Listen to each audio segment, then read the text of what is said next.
스승님, 저는 왜 글을 배워야 하나요? 다나, 칼이 무서우냐? 네, 무섭습니다. 그런데 말이다. 칼보다 더 무서운 것이 있느니라. 글을 모르는 것이다. 글을 모르면 빼앗겨도 빼앗긴 줄 모르고 속아도 속은 줄 모른다. 글을 그럼 글을 알면 칼을 이길 수 있나요? 그래. 오늘 스승이 그것을 보여주마. 찬바람이 뼈를 깎아내는 한겨울의 초입이었습니다. 하늘에서는 쉴 새 없이 눈발이 흩날리고 땅 위에는 얼어붙은 서리가 두텁게 내려앉아 온 세상이 하얀 수위를 뒤집어 쓴 듯 적막했습니다.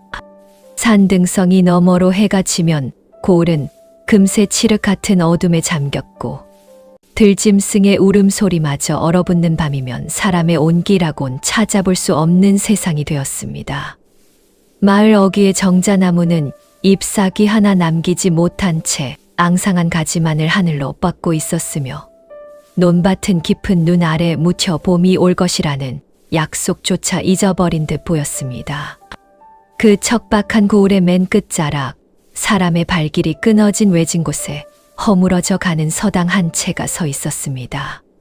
기둥은 오랜 비바람에 시달려 반쯤 기울었고 지붕의 기와는 군데군데 빠져 하늘이 들여다 보이는 처참한 꼴이었습니다. 처마 끝에 매달린 고드름은 마치 서당이 흘린 눈물방울처럼 가느다란 빛을 머금고 있었으며 바람이 불 때마다 석가래가 삐걱대는 소리는 마치 이 건물이 제 신세를 한탄하는 것 같았습니다. 그 서당의 좁은 마당에서 쓸쓸한 빗자루 소리가 천천히 울려 퍼졌습니다. 하얗게 센 머리칼을 대충 한 가닥으로 묶은 사내가 허리를 굽힌 채 묵묵히 눈을 쓸어내리고 있었습니다. 이름은 이문. 나이는 50을 훌쩍 넘긴 듯하나 정확한 나이를 묻는 이도 알려는 이도 이 고을에는 없었습니다. 해진 도포의 소매자락은 찬바람에 펄럭였고 맨발에 가까운 집시는 눈 속에 반쯤 파묻혀 있었습니다. 그의 손등은 동상으로 갈라져 핏기가 배어나왔으나 그는 아랑곳하지 않고 빗자루질을 멈추지 않았습니다. 마치 이 작은 마당이라도 깨끗이 쓸어내야 세상의 더러움을 조금이나마 덜어낼 수 있다는 듯이 말입니다. 빗자루에 대나무살이 하나둘 부러져 나갔지만 이문은 그마저도 아껴 쓰듯 정성스레 빗자루를 놀렸습니다. 한 번 쓸고 두 번 쓸어도 눈은 끝없이 내렸으나 그는 마치 수행이라도 하듯 같은 동작을 반복할 뿐이었습니다. 그때 서당의 삐걱거리는 문틈 사이로 작은 그림자 하나가 비집고 나왔습니다. 제 몸보다 두어 뼘은 큰 낡은 누더기를 걸친 아이였습니다. 이름은 다니. 올해 겨우 10살이 되었으나 눈빛만큼은 세상의 풍파를 이미 한 차례 겪은 사람처럼 깊고 그윽했습니다. 다니는 언 손가락을 입에 대고 호호 불어가며 한 손에는 붓을 꼭 쥐고 있었습니다. 먹물이 얼어붙어 글씨를 쓸 수 없는 날에도 이 아이는 붓을 놓지 않았습니다. 스승이 가르쳐준 글자 하나하나가 자신을 지켜주는 부적이라도 되는 양 작은 손으로 허공에 획을 그어보곤 했습니다. 허공에 쓴 글씨는 눈에 보이지 않았지만 다니의 마음속에는 한자 한자가 또렷하게 새겨져 있었습니다. 아이의 볼은 찬바람에 벌겋게 익어 있었고 갈라진 입술 사이로 새어나오는 입김은 금세 허공에 흩어졌습니다. 이모는 빗자루를 세워놓고 다니에게 다가갔습니다. 말없이 제 도포를 벗어 아이의 어깨를 감싸주었습니다. 그 도포 한 벌이 이문이 가진 전부나 다름없었지만 아이가 추위에 떠는 것보다는 자신이 바람을 맞는 편이 나았습니다. 다니가 올려다보는 눈에는 고마움과 미안함이 뒤섞여 있었고 이문은 그저 거친 손으로 아이의 머리를 한 번 쓸어내리며 희미한 미소를 지을 뿐이었습니다. 세상으로부터 버려진 두 영혼이 서로에게 기대어 간신히 버텨내는 그 모습은 눈 덮인 들판 위에 홀로 서 있는 마른 나무 한 그루와도 같았습니다. 아무도 돌봐주는 이 없는 나무이되 뿌리만큼은 땅속 깊이 뻗어 쉬이 쓰러지지 않는 나무 말입니다. 서당 안은 밖보다 나을 것이 없었습니다. 구들장의 온기는 진작에 식어 입김이 하얗게 피어올랐고 벽에 기댄 책들은 습기와 추위에 눅눅하게 젖어 있었습니다. 그래도 이모는 매일 새벽이면 가장 먼저 일어나 서당의 먼지를 털고 습기에 젖은 책장을 한 장 한 장 정성스레 펴서 말렸습니다. 아무도 찾지 않는 이 서당을 여전히 학문의 전당처럼 돌보는 것은 이 늙은 선비의 마지막 자존심이자 다니에게 보여주고 싶은 삶의 태도였습니다. 비록 찾아오는 학동 하나 없이 텅 빈 서당이었지만 이모는 매일 아침 다니를 앞에 앉혀놓고 수업을 했습니다.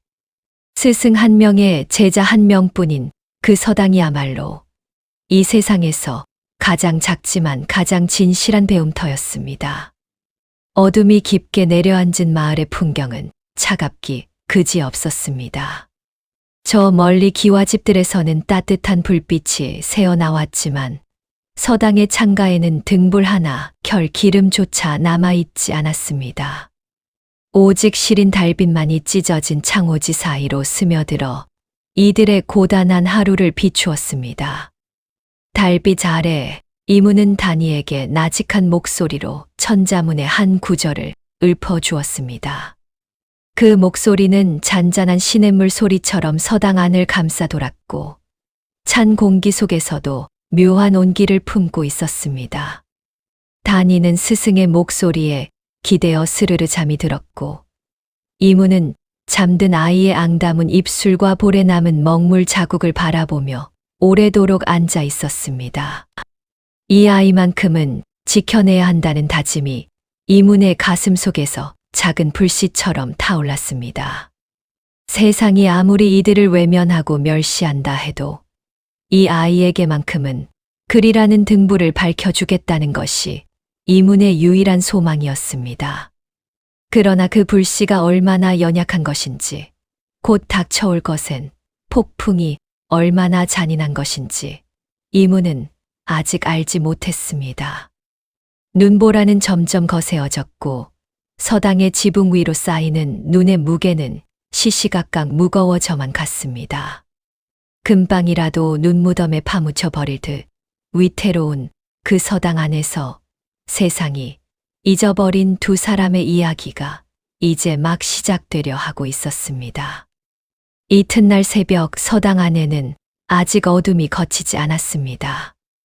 이모는 잠든 다니를 깨우지 않으려 조심스레 몸을 일으켜 구들장 위에 남은 재를 긁어모아 불씨를 살렸습니다.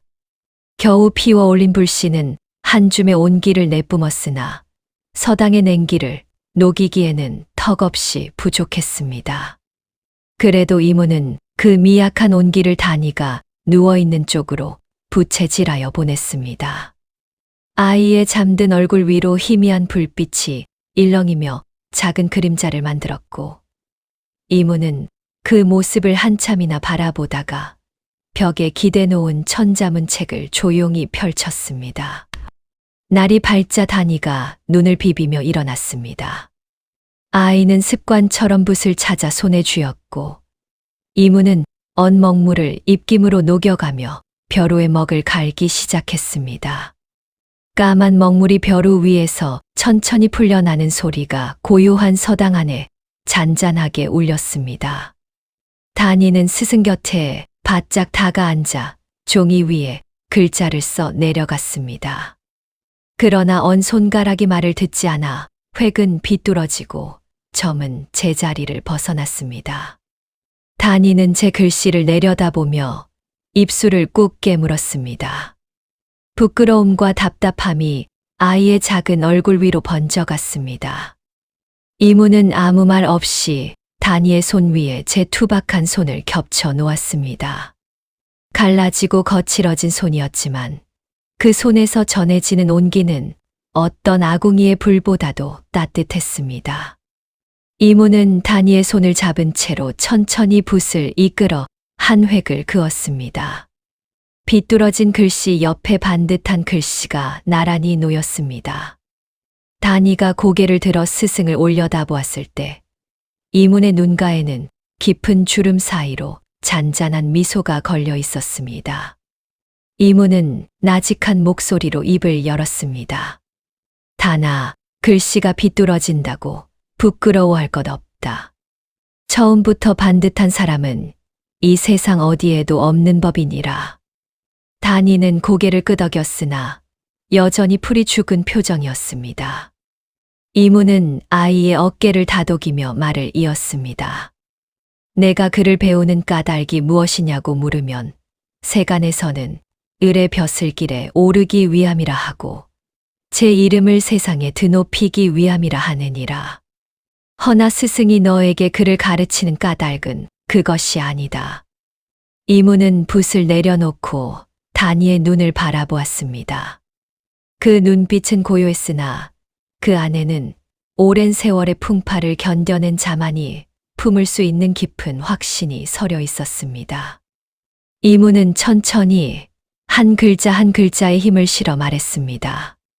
다나, 사람들이 글을 배우는 참된 이유는 제 이름을 높이기 위함이 아니다. 참된 글은 날카로운 칼 앞에 서는 방패여야 하고 시린 바람을 막아주는 담벼락이 되어야 하는 법이다. 서당 안의 침묵이 내려앉았습니다. 이문의 목소리가 사라진 자리에 그 말의 무게만이 묵직하게 남아 공기를 눌렀습니다. 이문은 벽에 걸린 낡은 족자를 가리켰습니다. 언제 적에 걸렸는지도 모를 그 족자에는 빛바랜 먹글씨로 한 구절이 적혀 있었습니다. 글이란 힘없는 자의 유일한 무기이자 부당함 앞에 맨몸으로 서야 하는 자의 갑옷이라는 뜻을 담은 옛 성현의 말씀이었습니다. 이문은 그 족자를 쓰다듬으며 말했습니다. 이 세상에는 칼을 든 자가 붓을 든 자를 없이 여기느니라. 주먹이 센 자가 약한 자의 것을 빼앗고 권세 높은 자가 낮은 자의 목소리를 짓밟는 것이 세상에 이치라 여기는 자들이 있다. 허나 다나 그것은 이치가 아니라 횡포이니라. 이문의 음성은 점점 깊어졌습니다. 마치 깊은 우물에서 길어올린 물처럼 오랜 시간 가슴 밑바닥에 가라앉아 있던 신념이 한마디 한마디에 실려 올라왔습니다. 글이란 것은 권력자들의 전유물이 아니다. 높은 곳에 앉은 자들이 제 입속을 채우기 위해 휘두르는 도구가 되어서는 안 되느니라. 참된 글의 쓰임은 가장 낮은 곳에 있다. 스스로를 지킬 수 없는 자들, 억울함을 호소할 곳조차 없는 자들, 세상의 멸시 속에서 입을 열 수조차 없는 자들을 보호하는 유일한 힘이 바로 글이니라. 다니는 스승의 말이 무엇을 뜻하는지 온전히 다 이해하지는 못하는 눈치였습니다. 10살 난 아이의 짧은 경험으로는 닿을 수 없는 깊이가 그 말 속에 담겨 있었기 때문입니다. 그러나 다니는 스승의 떨리는 음성 속에 서린 간절함을 느꼈고 자신의 손을 감싸 쥔 투박한 손에서 전해지는 굳건한 신념만큼은 가슴 깊이 새겨 넣었습니다. 마치 단단한 바위의 정으로 글자를 새기듯 그 말은 아이의 어린 마음 한가운데에 지워지지 않을 자국을 남겼습니다. 이문은 다시 붓을 들어 종이 위에 내 글자를 써 내려갔습니다. 묵향방패. 먹의 향기가 곧 방패가 된다는 뜻이었습니다. 글자를 다 쓴 이문은 다니에게 그 종이를 건네며 말했습니다. 이 내 글자를 내 가슴에 품어라. 언젠가 내 앞에 부당한 칼날이 들이닥치는 날이 올 것이다. 그때 너를 지켜줄 것은 주먹도 아니요, 돈도 아니요, 권세도 아니다. 오직 내가 배운 글이, 내가 깨우친 도리가 너의 방패가 되어줄 것이니라. 다니는 그 종이를 두 손으로 공손히 받아들고 가슴에 꼭 안았습니다. 종이 위에 먹이 아직 마르지 않아 아이의 누더기 옷에 까만 얼룩이 번졌지만 단이는 개의치 않았습니다. 오히려 그 먹 자국이 스승의 마음이 제 가슴에 스며드는 것 같아 입가에 작은 미소가 피어올랐습니다. 창밖으로 아침 햇살이 비스듬히 들어와 두 사람의 그림자를 바닥 위에 길게 내렸습니다. 바깥에서는 여전히 찬바람이 불었지만 서당 안만큼은 먹 향기와 스승의 말씀으로 채워진 작은 온실 같았습니다. 스승과 제자의 그림자가 나란히 겹쳐진 그 모습은 아직 이 이야기가 어디로 흘러갈지 모르는 채로 다만 서로가 서로의 전부인 두 사람의 조용한 맹세처럼 보였습니다. 이문이라는 사내가 이 외진 고을에 흘러들어온 것은 10여 년도 더 된 일이었습니다. 그가 어디서 왔는지, 무슨 까닭으로 이 궁벽한 곳에 자리를 잡았는지 아는 이는 아무도 없었습니다. 다만 마을 사람들 사이에 떠도는 소문이 있었으니 그가 한때 한양에서 과거를 보았으나 수차례 낙방하였다는 것, 그리고 가문이 어떤 큰 화를 입어 하루아침에 몰락하였다는 이야기였습니다. 소문의 진위는 알 길이 없었지만 이문의 몸에 밴 고아한 걸음거리며 간혹 내뱉는 말 한마디에 서린 깊은 학식은 그가 결코 범상한 사람이 아님을 짐작하게 했습니다. 허나 이 고을에서 그런 것은 아무런 쓸모가 없었습니다. 배운 것이 많을수록 쟁기 하나 제대로 잡지 못하는 무능한 사람으로 보일 뿐이었으니까요. 마을 사람들은 이문을 글만 아는 바보라 불렀습니다. 장터에서 마주치면 고개를 돌렸고 아이들은 서당 담벼락에 돌을 던지며 놀려댔습니다. 한 번은 마을 안악이 이문에게 대놓고 이런 말을 한 적도 있었습니다. 그 많은 글을 읽어서 쌀 한 톨이라도 나오더냐고 말입니다. 이문이 마을 사람들에게 글을 가르치겠다고 나선 적이 있었으나 돌아온 것은 코웃음뿐이었습니다. 글 배워 무엇에 쓰겠느냐, 그 시간에 밭이나 갈라는 핀잔이 줄을 이었습니다. 세상이 그를 쓸모없는 사람으로 치부할수록 이문은 더욱 깊이 서당 안으로 숨어들었고 차츰 사람들과의 인연을 스스로 끊어나갔습니다. 그렇게 이문은 세상의 가장자리에서 이름도 없이 살아가는 유령 같은 존재가 되어갔습니다. 서당의 문턱은 이문이 스스로 세운 성벽이자 세상의 조롱으로부터 자신을 지키는 마지막 보루였습니다. 다니의 사연은 이문보다도 더 기구했습니다. 다니의 아비는 비록 넉넉하지는 않으나 성실하게 농사를 지어 작은 땅 몇 마지기를 일군 농부였습니다.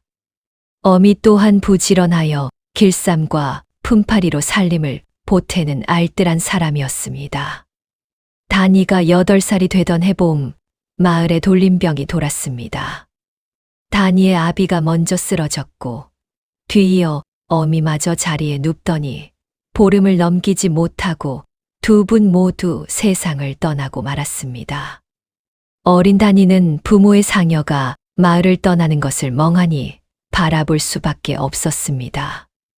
아이의 울음소리는 산자락에 메아리 쳤으나 그 소리에 귀 기울여주는 사람은 없었습니다. 부모가 떠난 자리에 가장 먼저 찾아온 것은 위로가 아니라 탐욕이었습니다. 먼 곳에 살던 친척 박 씨가 하이에나처럼 달려왔습니다. 박 씨는 거짓 문서를 만들어 다니 부모의 땅이 본래 자신의 것이었다고 주장했습니다. 8살 아이가 그를 알 리 없었으니 박 씨의 거짓에 맞설 도리가 없었습니다. 눈 깜짝할 사이에 다니는 부모가 피땀 흘려 일군 땅 한 뼘, 집 한 채까지 모두 빼앗긴 채 맨몸으로 길거리에 나앉고 말았습니다. 마을 사람들은 불쌍하다는 말은 했으되 박 씨의 뒤에 고을 사또의 그늘이 드리워져 있음을 알았기에 누구도 선뜻 나서지 못했습니다. 비가 쏟아지던 어느 날 이문은 서당으로 돌아오는 길에 길바닥에 쓰러져 있는 다니를 발견했습니다. 아이는 며칠째 굶은 듯 뼈만 앙상하게 남아 있었고 빗물에 젖은 몸은 싸늘하게 식어가고 있었습니다. 길가의 잡초 사이에 버려진 새끼 고양이처럼 아이는 세상 누구에게도 기댈 곳 없이 웅크리고 있었습니다. 이모는 아무 말 없이 아이를 업어 서당으로 데려왔습니다. 미음 한 그릇을 끓여 먹이고 제 이불을 덮어주며 밤새 아이의 곁을 지켰습니다. 다니가 눈을 떴을 때 처음 본 것은 걱정스러운 눈으로 자신을 내려다보는 낯선 노인의 얼굴이었습니다. 이모는 아이에게 물었습니다. 이름이 무엇이냐? 아이가 떨리는 목소리로 다니라 답하자 이모는 고개를 끄덕이며 말했습니다. 다나, 오늘부터 여기가 내 집이다. 그날부터 이모는 다니를 제자로 삼았습니다. 세상의 멸시 속에서도 오직 글과 도리만을 가르치며 두 사람은 하루하루를 이어갔습니다. 하루 한 끼의 죽으로 연명하는 날이 허다했고 겨울이면 나무 껍질을 벗겨 삶아 허기를 달래야 했습니다. 다니가 배가 고프다고 칭얼거리면 이모는 제 몫의 죽마저 아이에게 밀어주며 자신은 물로 배를 채웠습니다. 그러나 비록 배는 고팠을지언정 다니는 더 이상 혼자가 아니었습니다. 이모는 아침이면 천자문을 가르치고 낮이면 산에 올라 나무를 캐며 세상의 이치를 들려주었습니다. 저녁이면 둘이 나란히 앉아 달을 보며 예시야기를 나누었습니다. 서당이라는 작은 세상 안에서 두 사람은 서로를 의지하며 누구도 부럽지 않은 나날을 보냈습니다. 하지만 그 소박한 평화는 오래가지 못할 운명이었습니다. 고을의 사또는 탐관오리 중에서도 악명 높은 자였습니다. 백성들의 곡식을 거두어들이고 장사치들에게 뇌물을 받아 배를 불리며 억울한 송사가 있어도 돈을 바치지 않으면 들은 척도 하지 않는 파렴치한 자였습니다. 그의 탐욕은 끝이 없어 마을의 과부에게서 땅을 빼앗고 늙은 농부에게 없는 세금을 매기는 일도 서슴지 않았습니다. 박 씨는 바로 그 사또와 결탁하여 다니의 땅을 가로챈 것이었습니다. 사또의 비호 아래 박 씨의 탐욕은 날로 커져갔고 이제는 다니에게 남은 마지막 것마저 빼앗으려는 음모가 서서히 꿈틀거리기 시작했습니다. 어둠 속에서 독사가 또아리를 틀듯 보이지 않는 위협이 서당을 향해 한 발짝씩 다가오고 있었습니다. 이문과 다니가 일구어 놓은 작은 세상에 담벼락에 균열이 생기기 시작한 것은 바로 그 무렵의 일이었습니다. 평온한 겉모습 아래 폭풍의 씨앗은 이미 뿌려져 있었던 것입니다. 그 일은 아무런 예고도 없이 찾아왔습니다. 이문이 다니에게 맹자의 한 대목을 읽어주고 있던 어느 늦은 오후 서당 밖에서 거친 발자국 소리가 땅을 울렸습니다. 한 명이 아니었습니다. 여러 사내의 무거운 발걸음이 서당을 향해 성큼성큼 다가오는 소리였습니다. 이문은 본능적으로 다니를 제등 뒤로 감추었습니다.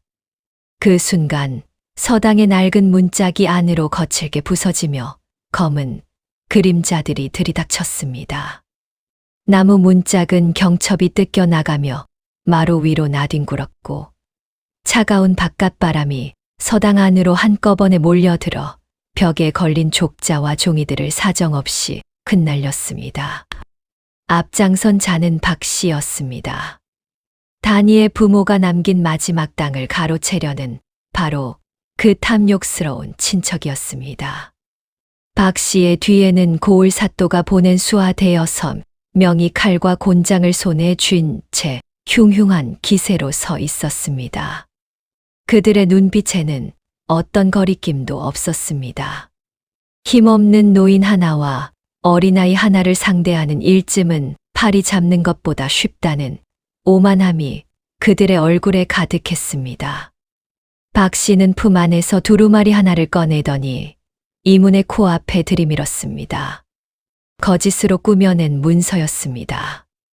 다니의 부모가 생전에 아이를 관아의 노비로 넘기기로 약속했다는 내용이 적혀 있었으니 그야말로 하늘도 노할 뻔뻔한 위조였습니다. 박 씨가 음흉한 웃음을 지으며 입을 열었습니다. 이복의 늙은이 이 문서를 잘 보게. 이 아이의 부모가 살아생전에 관아와 맺은 계약이네.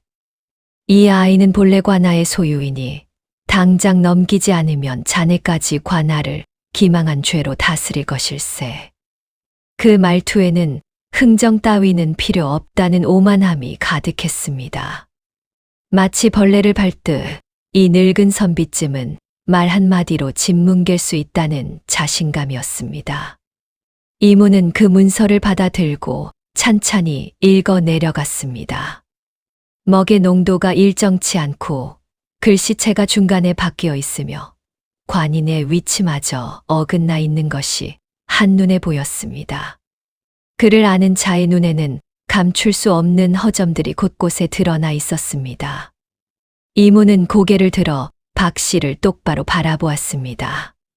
이것은 가짜 문서요. 담담한 한마디였으나 그 말이 떨어지자 서당 안의 공기가 순간 얼어붙었습니다. 박 씨의 얼굴이 불그락 푸르락 일그러졌습니다. 자신의 거짓을 꿰뚫어 본 이문이 괘씸했던 것입니다. 글이나 읽는 늙은이가 감히 자신에게 맞서다니 용납할 수 없는 일이었습니다.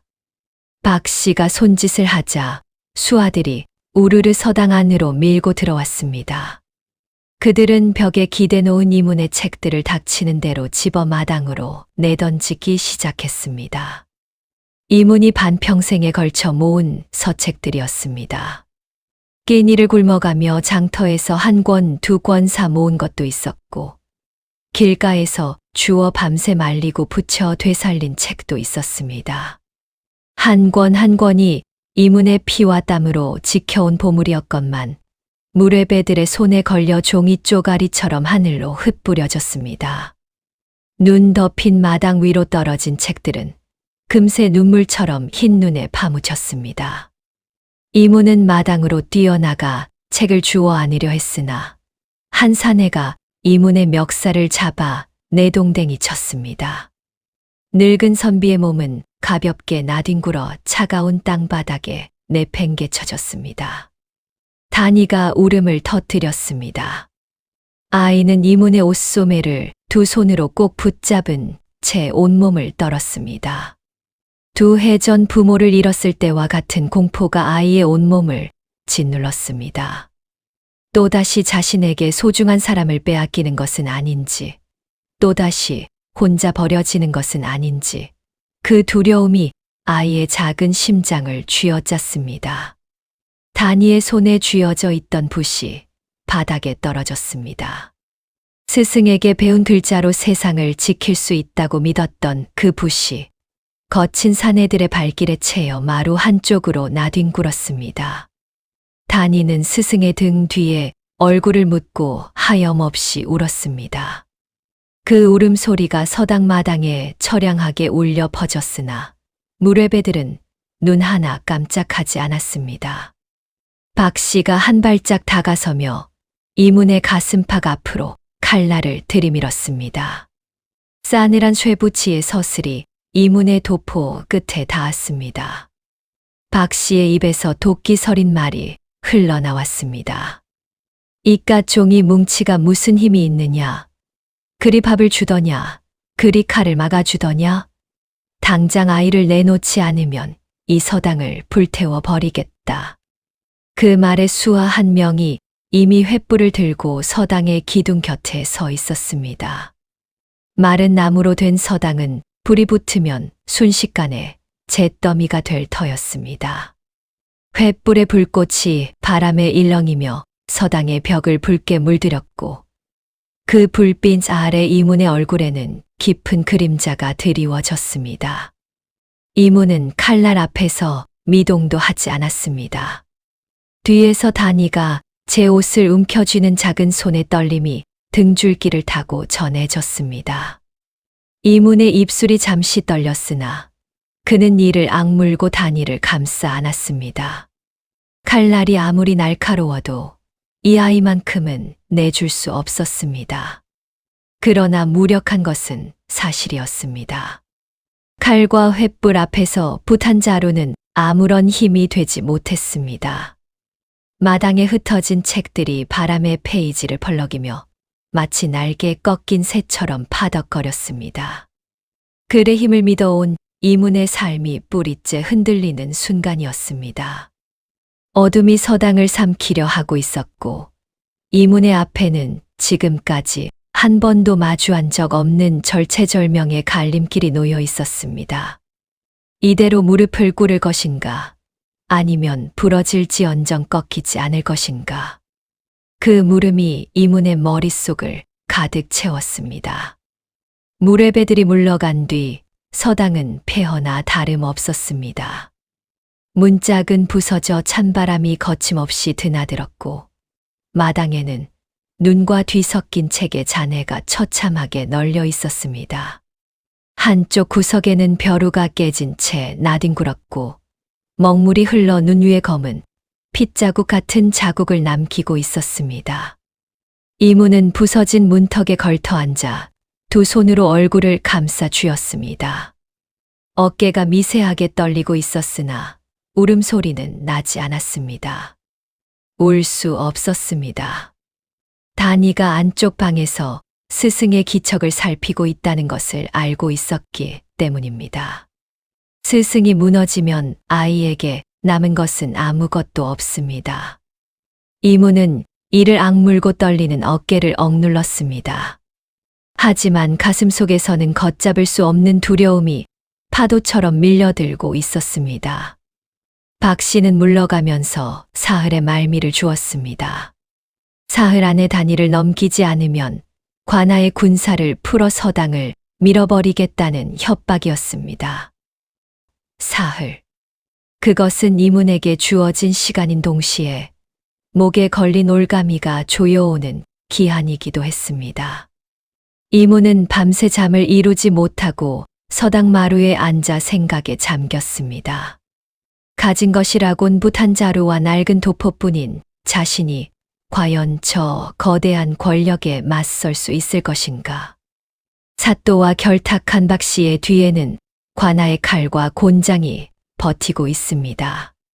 백성의 억울함을 풀어줄 관아가 오히려 백성을 짓밟는 칼이 되어 있는 이 세상에서 선비의 글이 과연 무슨 소용이란 말입니까? 이문의 머릿속에 가장 먼저 떠오른 것은 도망이었습니다.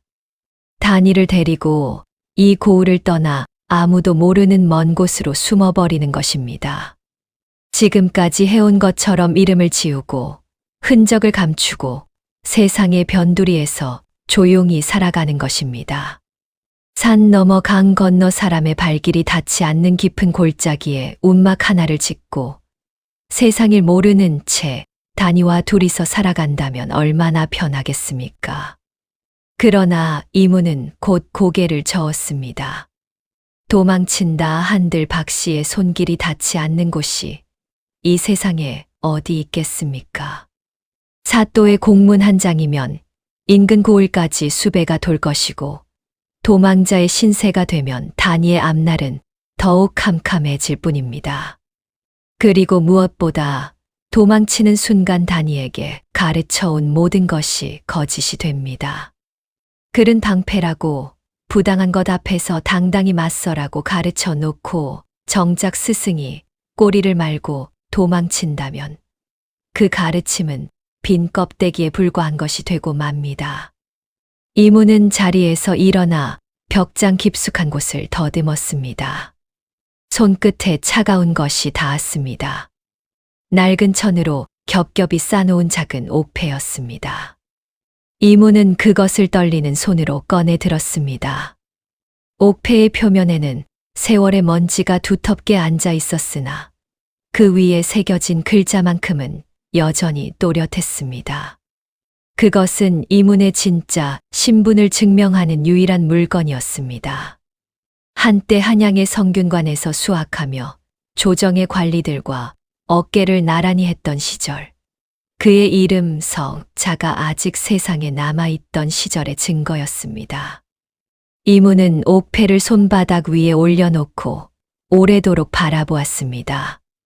과거를 버리고 무명으로 살기로 맹세했던 세월이 주마등처럼 스쳐 지나갔습니다.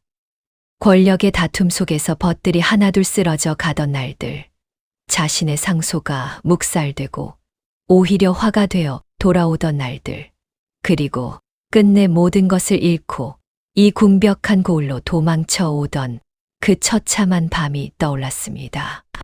빗줄기 속을 허덕이며 달리던 그 밤, 뒤를 돌아볼 때마다 쫓기는 자의 그림자가 길게 늘어졌습니다. 이모는 그때 맹세했습니다. 다시는 세상의 일에 나서지 않겠다고, 다시는 글로써 누군가와 싸우지 않겠다고 말입니다. 그 맹세를 지키며 10여 년을 숨어 살았습니다. 그런데 지금 그 맹세를 깨야 할지도 모르는 순간이 찾아온 것입니다. 이모는 옥패를 쥔 채 창밖을 바라보았습니다. 달이 구름 사이로 얼굴을 내밀었다 숨기를 반복하고 있었습니다. 마치 이문의 마음처럼 갈피를 잡지 못하는 듯 했습니다. 찬 공기가 부서진 문틈으로 스며들어 이문의 맨살을 핥히었으나 그는 추위를 느끼지 못했습니다. 가슴 속의 번뇌가 온몸을 불태우고 있었기 때문입니다. 이문은 스스로에게 물었습니다. 침묵하면 어떻게 되는가? 단위를 넘기면 아이는 살 수는 있을 것입니다. 그러나 관아의 노비가 되어 평생을 짐승만도 못한 삶을 살아야 할 것입니다. 그것은 살아있되 산 것이 아닌 삶입니다. 그렇다면 나서면 어떻게 되는가? 사또에게 대항하는 것은 곧 죽음을 자처하는 일입니다. 자칫하면 단이의 목숨까지 위험해질 수 있습니다. 이문 자신이야 늙은 목숨 하나 내놓는 것이 대수롭지 않으나 아이마저 화를 입는다면 그것은 용기가 아니라 만용에 불과합니다. 안쪽 방에서 단이의 잠꼬대 소리가 희미하게 들려왔습니다. 아이는 꿈속에서도 스승을 부르고 있었습니다. 스승님, 가지 마세요. 그 가느다란 목소리가 이문의 귓전을 파고들어 가슴 한가운데를 찔렀습니다. 이문은 옥패를 가슴에 품고 눈을 감았습니다. 떨리는 눈꺼풀 너머로 단이의 얼굴이 떠올랐습니다. 처음 만났던 날, 빗속에 쓰러져 있던 앙상한 아이의 모습이, 그리고 어제 자신의 등 뒤에서 울음을 터뜨리며 옷소매를 붙잡던 작은 손의 감촉이 생생하게 되살아났습니다. 이문에 감긴 눈 사이로 뜨거운 것이 한 줄기 흘러내렸습니다. 밖에서는 바람이 부서진 문틈 사이로 비명처럼 울부짖었고 이문의 가슴 속에서는 두려움과 결의가 한치의 양보도 없이 치열하게 부딪히고 있었습니다. 긴 밤이었습니다. 동이 트기 직전 세상에서 가장 어두운 시간이었습니다. 밤새 뜬 눈으로 지새운 이문의 눈은 핏발이 서 있었고 얼굴에는 밤새 흘린 눈물의 자국이 마른 채 남아 있었습니다. 그러나 그 눈빛은 밤사이 무언가가 달라져 있었습니다. 밤새 이문의 가슴 속에서 두려움과 결의가 싸웠고 그 싸움은 새벽녘에 이르러 마침내 끝이 났습니다. 이문은 부서진 서당 마루 위에서 천천히 몸을 일으켰습니다.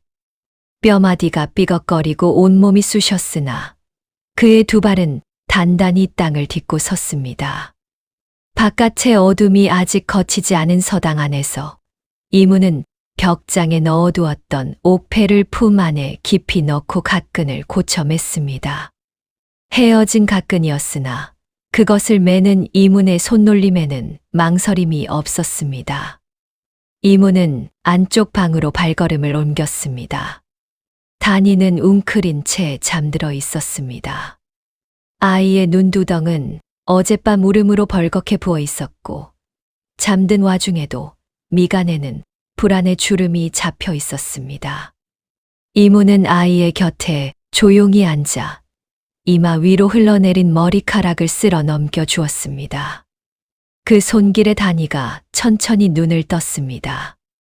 잠에서 덜 깬 흐릿한 눈이 스승의 얼굴을 올려다보았고 그 순간 아이의 눈에 다시 두려움이 차올랐습니다. 어젯밤의 공포가 아직 가시지 않은 것이었습니다. 다니의 눈가에 금세 물기가 고이기 시작했습니다. 이모는 도포 소매로 아이의 눈물을 조심스레 닦아주었습니다. 거칠고 투박한 손이었지만 그 손길만큼은 이 세상 어느 것보다도 부드러웠습니다. 이모는 다니의 두 어깨를 잡고 아이의 눈을 똑바로 바라보며 입을 열었습니다. 다나, 스승이 전에 너에게 한 말을 기억하느냐? 다니는 고개를 끄덕였습니다. 눈물이 채 마르지 않은 볼 위로 고개를 끄덕이는 아이의 모습이 어찌나 애처로운지 이모는 가슴이 저렸으나 내색하지 않았습니다. 이모는 나직하되 흔들림 없는 목소리로 말했습니다. 글은 방패가 되어야 한다고 했지. 오늘 스승이 그 약속을 지키마. 다니는 스승의 눈을 바라보았습니다. 그 눈빛이 어젯밤과는 전혀 달랐습니다. 어젯밤까지만 해도 두려움과 망설임으로 흔들리던 스승의 눈이 지금은 깊은 우물처럼 고요하되 그 밑바닥에 꺼지지 않는 불꽃을 품고 있었습니다. 유약하기만 하던 시골 선비의 눈이 아니었습니다. 무언가를 결심한 사람만이 가질 수 있는 두려움을 이미 건너온 자의 차분한 결기가 그 안에 서려 있었습니다. 다니는 아직 어렸지만 스승의 눈빛에서 전해지는 그 단단함을 본능적으로 느낄 수 있었습니다. 아이는 눈물을 멈추고 스승의 손을 꼭 잡았습니다. 이모는 다니의 작은 손을 맞잡고 서당 밖으로 나섰습니다. 문턱을 넘는 그 한 걸음이 10여 년간 스스로 택했던 은둔의 삶을 끝내는 한 걸음이었습니다. 세상으로부터 숨어 지내며 이름을 지우고 살았던 나날들, 아무에게도 해를 끼치지 않는 대신 아무도 돕지 못했던 무력한 세월의 마침표를 찍는 순간이었습니다.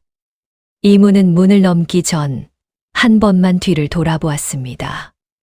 마당에 흩어진 책들의 잔해가 눈 속에 반쯤 묻혀 있었습니다. 그것은 이문의 지난 삶 그 자체였습니다. 이문은 시선을 거두고 다시 앞을 바라보았습니다. 서당의 부서진 문을 넘어서는 이문의 발걸음에는 더 이상 망설임이 없었습니다. 제자를 지키기 위해 그리 방패가 될 수 있음을 증명하기 위해 세상이라는 험난한 전장으로 한 걸음을 내딛는 순간이었습니다. 바깥은 아직 어스름한 새벽빛에 잠겨 있었습니다.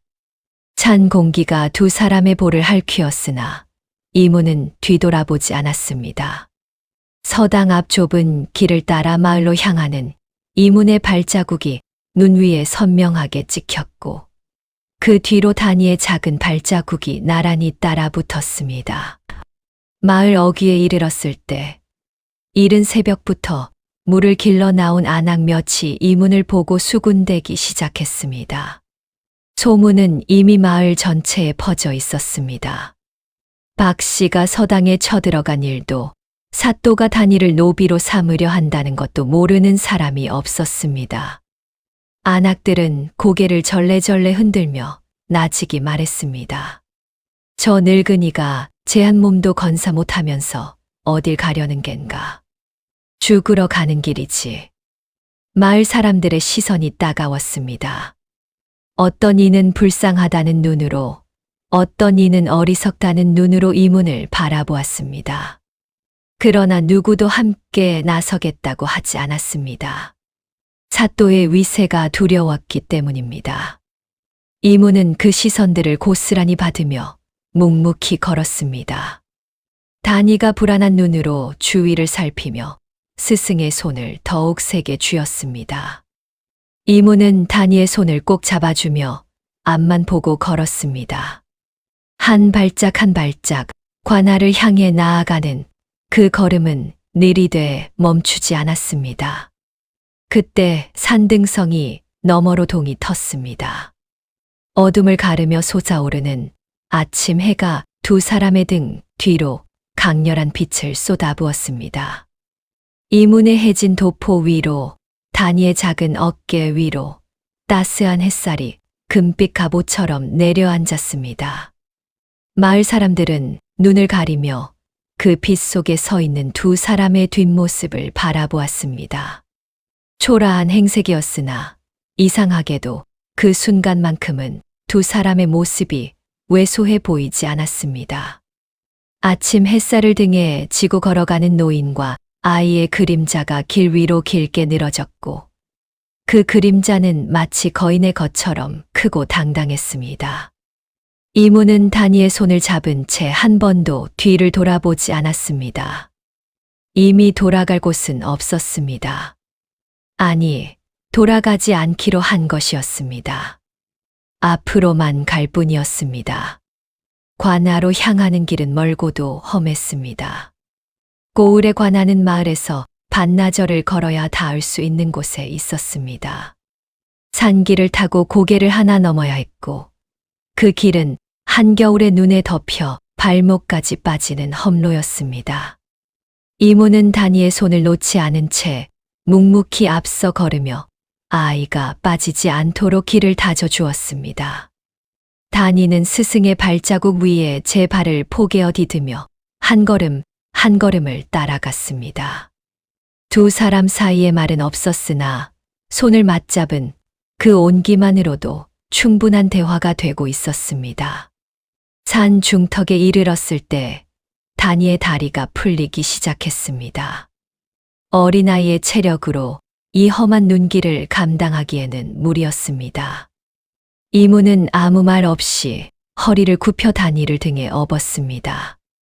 뼈마디가 삐걱거리고 무릎이 떨렸으나 아이의 가벼운 몸무게가 오히려 이문에게 힘을 주는 듯 했습니다. 고개를 넘어 내리막길에 접어들었을 때 길가에 작은 주막 하나가 보였습니다.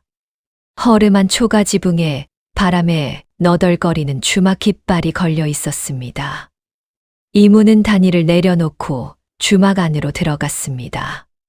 품 안에 남은 마지막 엽전 몇 잎을 털어 따뜻한 국밥 한 그릇과 보리밥 한 공기를 시켰습니다. 이것이 마지막 식사가 될지도 모른다는 것을 이문은 알고 있었습니다. 관아에서 어떤 일이 벌어질지, 이 길의 끝에 무엇이 기다리고 있을지 아무도 장담할 수 없었습니다. 이문은 국밥을 다니 앞으로 밀어주었습니다. 아이는 배가 고팠던지 허겁지겁 숟가락을 들었으나 문득 스승의 앞에 아무것도 놓이지 않은 것을 보고 손을 멈추었습니다. 다니는 그릇을 스승 쪽으로 도로 밀며 말했습니다. 스승님도 드셔야지요. 이문은 웃으며 고개를 저었습니다. 스승은 배가 고프지 않다. 내가 다 먹어라. 거짓말이었습니다. 이문은 어제 아침부터 아무것도 먹지 못한 터였습니다.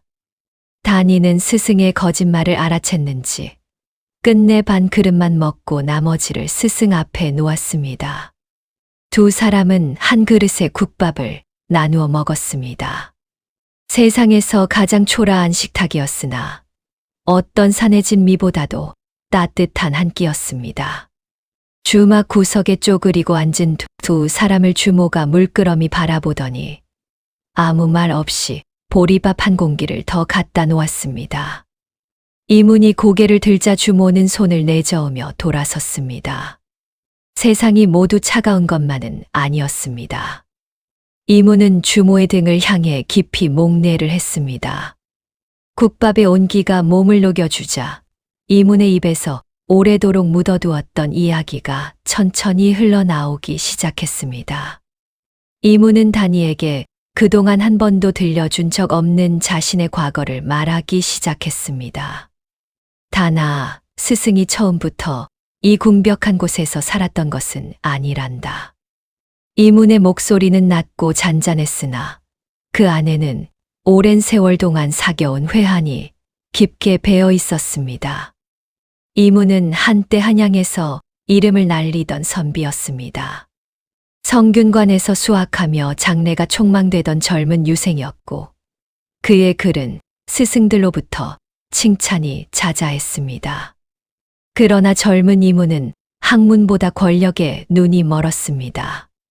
더 높은 곳에 오르고 싶었고 더 큰 이름을 세상에 남기고 싶었습니다. 그 욕심이 화를 불렀습니다. 조정의 권력 다툼에 휘말리면서 이문의 곁에 있던 소중한 이들이 하나둘 쓰러져 갔습니다. 함께 뜻을 세우던 벗이 역적으로 몰려 유배를 떠났고 이문을 믿고 따르던 후배가 누명을 쓰고 옥에 갇혔습니다. 이문은 그들을 지키지 못했습니다. 아니, 지키려 하지 않았습니다. 자신에게 불똥이 튈까 두려워 눈을 감고 귀를 막았습니다. 이문의 눈가에 깊은 주름이 파이며 고통의 빛이 스쳤습니다. 스승은 그때 겁쟁이였다. 그를 안다고 자만했으면서 정작 글로 지켜야 할 사람들 앞에서는 비겁하게 도망쳤느니라. 이문의 목소리가 처음으로 떨렸습니다. 결국 화는 이문 자신에게도 돌아왔습니다.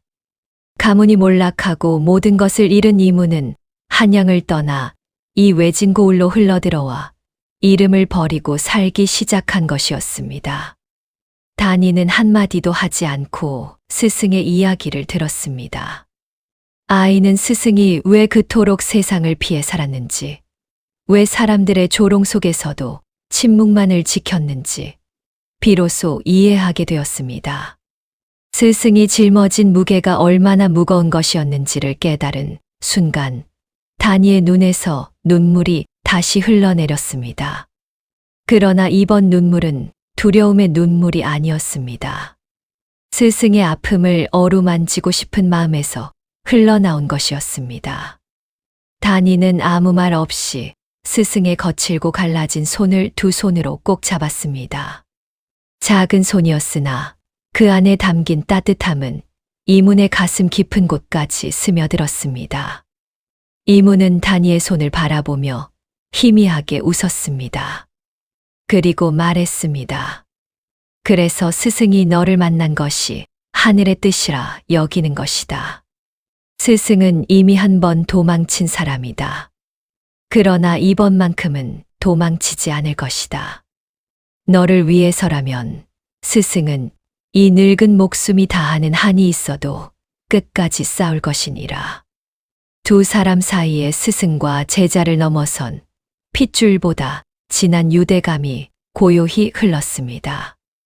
이문은 이 아이를 위해서라면 제 목숨조차 아깝지 않다는 확신을 얻었고, 단이는 스승이 짊어진 짐의 한 자락이나마 함께 들겠다는 작은 결의를 품었습니다. 주막을 나서는 두 사람의 걸음은 들어올 때보다 한결 가벼웠습니다. 이야기를 나눔으로써 짐을 덜어낸 이문의 어깨가 조금 펴졌고, 단이는 스승의 곁에 바짝 붙어 걸으며 작은 손으로 스승의 소매자락을 꼭 잡고 있었습니다. 이문은 곧장 관하로 가지 않았습니다. 관하로 가봐야 사또의 앞에서 힘없는 노인의 하소연쯤으로 치부될 것이 뻔했습니다. 이문에게는 칼도 없고 돈도 없었습니다. 그러나 이문에게는 사또가 가지지 못한 것이 하나 있었으니 그것은 바로 진실이었습니다. 그리고 진실을 가장 날카롭게 벼릴 수 있는 곳은 관아의 밀실이 아니라 사람들이 오가는 저작거리였습니다. 이문은 단이의 손을 잡고 고을에서 가장 큰 장터로 향했습니다. 마침 5일장이 서는 날이었습니다. 사방에서 몰려든 사람들로 장터는 북적였고 엿장수의 가위 소리와 떡장수의 호객 소리가 뒤섞여 왁자지껄했습니다. 이문은 장터 한가운데 사람들이 가장 많이 모이는 우물가에 자리를 잡았습니다. 그리고 품 안에서 한 장의 종이를 꺼내 들었습니다. 그것은 어젯밤 박 씨가 내밀었던 가짜 문서를 이문이 기억에 의지하여 그대로 옮겨 적은 것이었습니다. 한 번 눈으로 읽은 글은 한자도 놓치지 않는 것이 이문의 재주였습니다. 이문은 우물가의 돌 위에 올라서서 목청을 높였습니다. 이 고을의 백성들이여, 잠시 제 이야기에 귀를 기울여 주십시오. 처음에는 아무도 거들떠보지 않았습니다. 늙고 남루한 행색의 선비가 무슨 볼일이 있겠느냐는 무관심이었습니다. 그러나 이문이 첫 마디를 꺼내는 순간 장터의 공기가 달라지기 시작했습니다. 이문은 박 씨가 내밀었던 문서의 허점을 하나하나 조목조목 짚어나갔습니다. 첫째, 문서에 사용된 먹의 농도가 상단과 하단에서 확연히 다르니 이는 서로 다른 시기에 작성되었음을 뜻합니다. 둘째, 글씨체가 중간에서 바뀌었으니 한 사람이 쓴 것이 아닙니다. 셋째, 관인의 위치가 정식 문서의 격식에서 벗어나 있으니 이는 진짜 관인을 찍은 것이 아니라 모각한 가짜입니다. 이문의 설명은 명쾌하고도 치밀했습니다. 듣는 이들의 귀에 쏙쏙 박히도록 쉬운 말로 풀어가면서도 그 논리의 날카로움은 선비들조차 감탄할 만큼 서슬이 펄했습니다. 장터를 오가던 사람들이 하나둘 발길을 멈추고 이문의 주위로 모여들었습니다. 처음에는 10명이 채 안 되던 구경꾼이 30, 50으로 불어나더니 이윽고 장터의 반이 이문의 앞에 운집했습니다. 농부도 장사치도 안악도 지나가던 유생도 모두 제 할 일을 멈추고 이문의 말에 귀를 기울였습니다. 이문은 문서의 위조를 밝혀낸 데서 그치지 않았습니다. 박 씨가 단이의 부모가 세상을 떠난 틈을 타서 어떻게 땅을 빼앗았는지, 사또가 어떻게 그 뒤를 봐주었는지를 조리 있게 풀어놓았습니다. 8살짜리 아이가 부모를 잃고 하루아침에 모든 것을 빼앗긴 사연이 이문의 입을 통해 장터에 울려 퍼지자 여기저기서 탄식이 터져 나왔습니다. 안악들은 혀를 찾고 장정들은 주먹을 불끈 쥐었습니다. 단이의 사연이 남의 일 같지 않았던 것입니다. 자식을 가진 어미들은 단이를 보며 눈시울을 붉혔고 땅을 일구는 농부들은 언제 자신에게 같은 일이 닥칠지 모른다는 두려움에 이를 갈았습니다. 이 고을에서 사또와 그 일당에게 부당한 일을 겪은 자가 어디 한둘이겠습니까? 이문의 변론은 마치 화려한 건무와도 같았습니다. 무력으로는 이길 수 없는 상대를 진실과 명분이라는 칼날로 하나하나 베어나가는 지략이었습니다. 이문은 목소리를 높이지 않았습니다.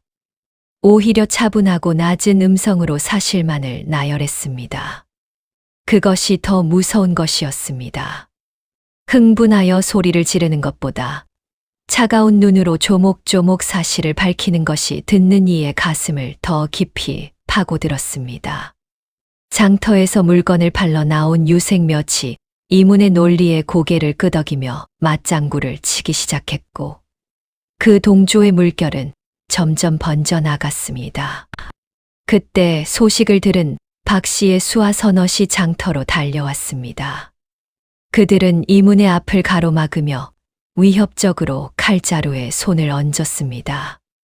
이 늙은이가 헛소리를 퍼뜨리고 다니는구나. 당장 입을 닫지 못할까. 한 사내가 이문의 멱살을 잡으려 손을 뻗었습니다. 그러나 그 손이 이문에게 닿기 전에 장터의 백성들이 우르르 앞으로 나서며 벽을 만들었습니다. 손 치워라. 사람이 말하고 있는데 주먹이 먼저냐. 떡장수 아저씨가 버럭 소리를 질렀습니다. 맞아. 어린 것의 것까지 빼앗으려는 놈들이 사람이냐. 생선 장수 안악이 두 팔을 벌리며 이문의 앞에 섰습니다. 분노한 백성들의 시선이 칼보다 더 날카롭게 수하들을 향해 쏟아졌습니다. 수하들은 당황하여 한 발짝 물러섰습니다. 주먹으로 한두 명을 제압하는 것은 가능하나 장터를 가득 메운 성난 군중을 상대할 수는 없었습니다. 이문은 그 틈을 놓치지 않았습니다. 더욱 또렷한 목소리로 외쳤습니다. 보십시오. 이것이 바로 그들의 방식입니다. 글로 대꾸하지 못하니 칼을 들이미는 것입니다. 진실 앞에 칼은 무디어지는 법입니다. 장터의 우레와 같은 함성이 터져 나왔습니다. 수하들은 얼굴이 벌겋게 달아오른 채 꽁무니를 빼며 달아났습니다. 장터의 백성들은 박수를 치고 환호성을 질렀습니다. 붓 한 자루의 힘이 칼 6자루를 물리친 순간이었습니다. 이문은 돌 위에 선 채로 그들의 뒷모습을 지켜보았습니다. 다니는 스승의 다리를 꼭 붙잡은 채 눈을 동그랗게 뜨고 그 광경을 바라보고 있었습니다. 아이의 눈에 비친 스승의 모습은 글만 아는 바보가 아니라 글로써 세상과 싸우는 진짜 선비의 모습이었습니다. 다니는 그제야 스승이 왜 그토록 그를 사랑했는지, 왜 매일 새벽마다 먹을 갈고 붓을 들었는지를 온몸으로 이해할 수 있었습니다. 장터에서의 소동은 삽시간에 고을 전체로 퍼져나갔습니다. 이문이라는 이름 없는 선비가 박 씨의 위조 문서를 낱낱이 밝혀냈다는 소문, 사또의 수하들이 성난 백성들 앞에서 꼬리를 내리고 달아났다는 이야기가 입에서 입으로 전해졌습니다. 소문은 눈덩이처럼 불어났고 한나절도 지나지 않아 인근 마을에서까지 사람들이 이문을 보러 몰려왔습니다. 어떤 이는 자신도 사또에게 부당한 일을 당했노라며 하소연을 쏟아냈고, 어떤 이는 이문의 용기에 고개를 숙이며 감사를 전했습니다. 이문은 그 모든 이야기에 귀를 기울이며 사또의 비리가 자신이 알고 있던 것보다 훨씬 깊고 넓다는 사실을 깨달았습니다. 단이의 일은 빙산의 꼭대기에 불과했던 것입니다. 백성들의 지지를 등에 업은 이문은 마침내 관아 앞에 섰습니다. 관아의 높은 담벼락과 우뚝 솟은 대문은 위압적이었습니다. 그 앞에 선 이문의 모습은 한없이 작아 보였으나 그의 뒤에는 수십 명의 백성들이 따라와 서 있었습니다. 장터에서 이문의 말에 감복한 이들이 스스로 발걸음을 옮겨온 것이었습니다. 떡장수, 생선장수, 농부, 유생, 심지어 관아의 하급 아전까지 그 무리에 섞여 있었습니다. 이문은 관아의 문을 향해 큰 소리로 외쳤습니다. 사또 나으리, 고을의 백성이 하소연할 일이 있어 찾아왔나이다. 문을 여시오. 관아 안에서는 한동안 아무런 응답이 없었습니다. 긴장된 침묵이 흘렀습니다. 백성들이 웅성거리기 시작했고 그 소리가 점점 커져갔습니다. 마침내 관아의 대문이 느릿느릿 열렸습니다. 사또가 모습을 드러냈습니다. 비단 관복을 걸치고 마루 위에 거드름을 피우며 앉아있는 사또의 얼굴에는 불쾌함이 가득했으나 관아 밖에 모여든 백성들의 수를 보고는 함부로 이문을 내칠 수 없었습니다. 사또의 좌우에는 곤장을 든 포졸들이 도열해 있었고 그 위세로 백성들을 겁주려는 속셈이 뻔히 보였습니다. 그러나 이미 장터에서 수하들을 물리친 백성들은 쉬이 위축되지 않았습니다. 사또는 억지 미소를 지으며 입을 열었습니다. 이 무슨 소란이냐. 하소연이 있으면 절차를 밟아 올리도록 하라. 이문은 당당히 마루 아래에 섰습니다. 고개를 조아리지 않았습니다. 선비의 예를 갖추되 비굴하지 않은 자세로 사또의 눈을 똑바로 바라보며 말문을 열었습니다. 이문은 박 씨가 내밀었던 문서의 위조를 다시 한번 논리정연하게 밝혔습니다. 장터에서와 마찬가지로 먹의 농도, 글씨체의 변화, 관인의 어긋남을 지적했으나 이번에는 한 가지를 더 보탰습니다. 이문은 조용한 목소리로 말했습니다. 이 문서에 찍힌 관인은 나으리의 인장이 아닙니다. 진짜 관인은 획의 끝이 좌로 기울어지는 특징이 있으나 이 문서의 인장은 우로 기울어져 있습니다. 이는 나으리의 인장을 모각한 가짜임을 뜻합니다. 사또의 얼굴이 순간 굳어졌습니다. 이문이 관인의 세밀한 차이까지 꿰뚫어 보고 있을 줄은 예상치 못했던 것입니다. 사또는 자신의 관여를 숨기기 위해 일부러 가짜 관인을 사용했건만 그 계략마저 이문에게 간파당한 셈이었습니다. 사또는 내심 당황했으나 겉으로는 태연한 척을 가장했습니다. 이문의 논리를 정면으로 반박할 수 없었던 사또는 결국 한 발 물러서는 수밖에 없었습니다.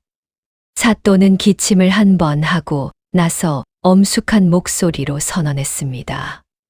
문서의 진위에 대해서는 좀 더 살펴볼 필요가 있겠으니 단위를 노비로 삼는 거는 일단 보류하도록 하겠노라.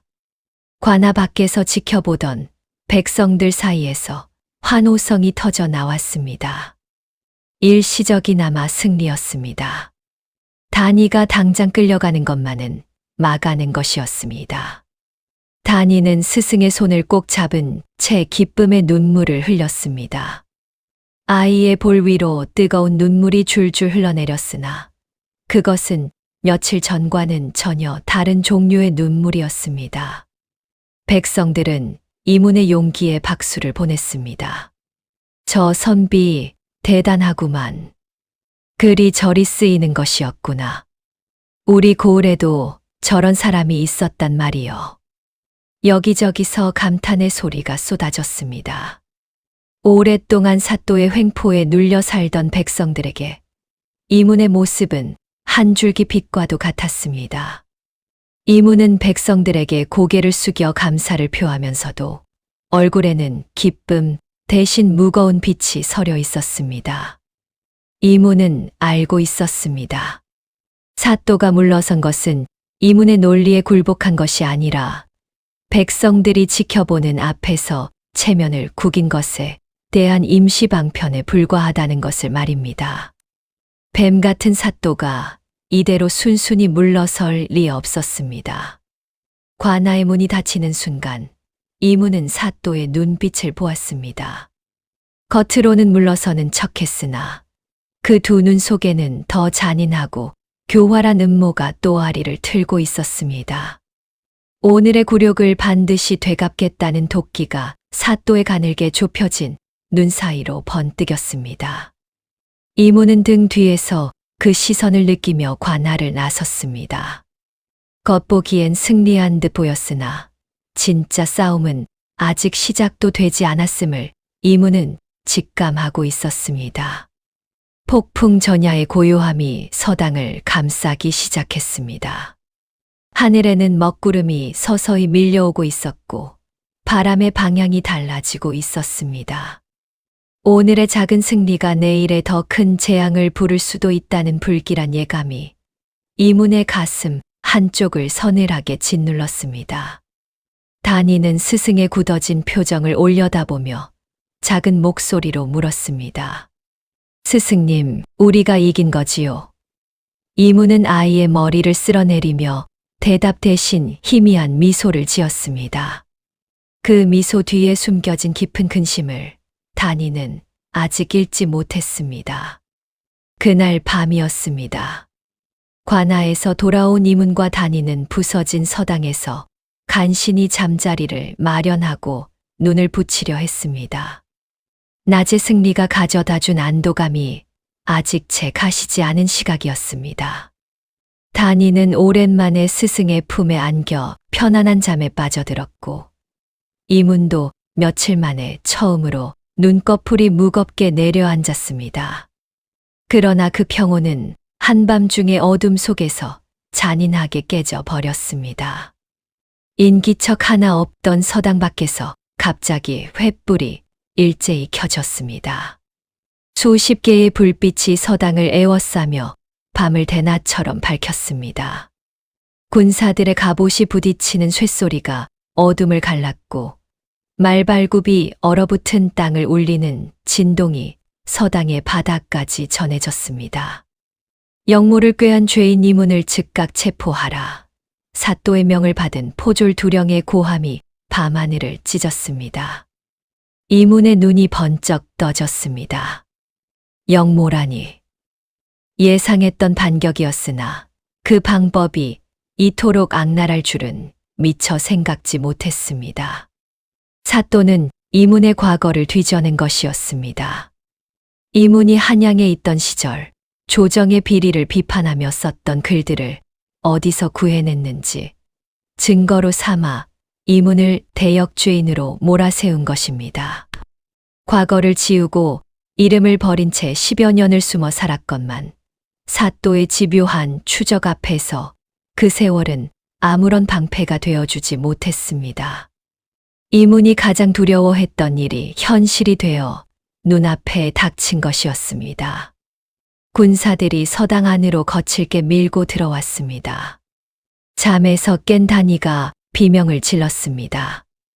아이는 스승의 몸에 매달렸으나 군사 하나가 다니의 팔을 잡아 뜯어내며 내동댕이 쳤습니다. 다니의 작은 몸이 마루 위에서 나뒹굴었고 아이는 일어서려다 군사의 발길질에 다시 쓰러졌습니다. 이문이 아이에게 손대지 마라 하고 외쳤으나 그의 외침은 군사들의 거친 손에 묻혀버렸습니다. 이문의 두 팔이 뒤로 꺾여 포승줄에 묶였고 차가운 쇠칼이 목에 채워졌습니다. 쇠부치의 서늘한 감촉이 이문의 살갗을 파고들었으나 이문의 눈은 오직 바닥에 쓰러진 다니만을 향하고 있었습니다. 아이의 이마에서 피가 흘러 마루 위에 붉은 자국을 남겼습니다. 이문은 이를 악물었습니다.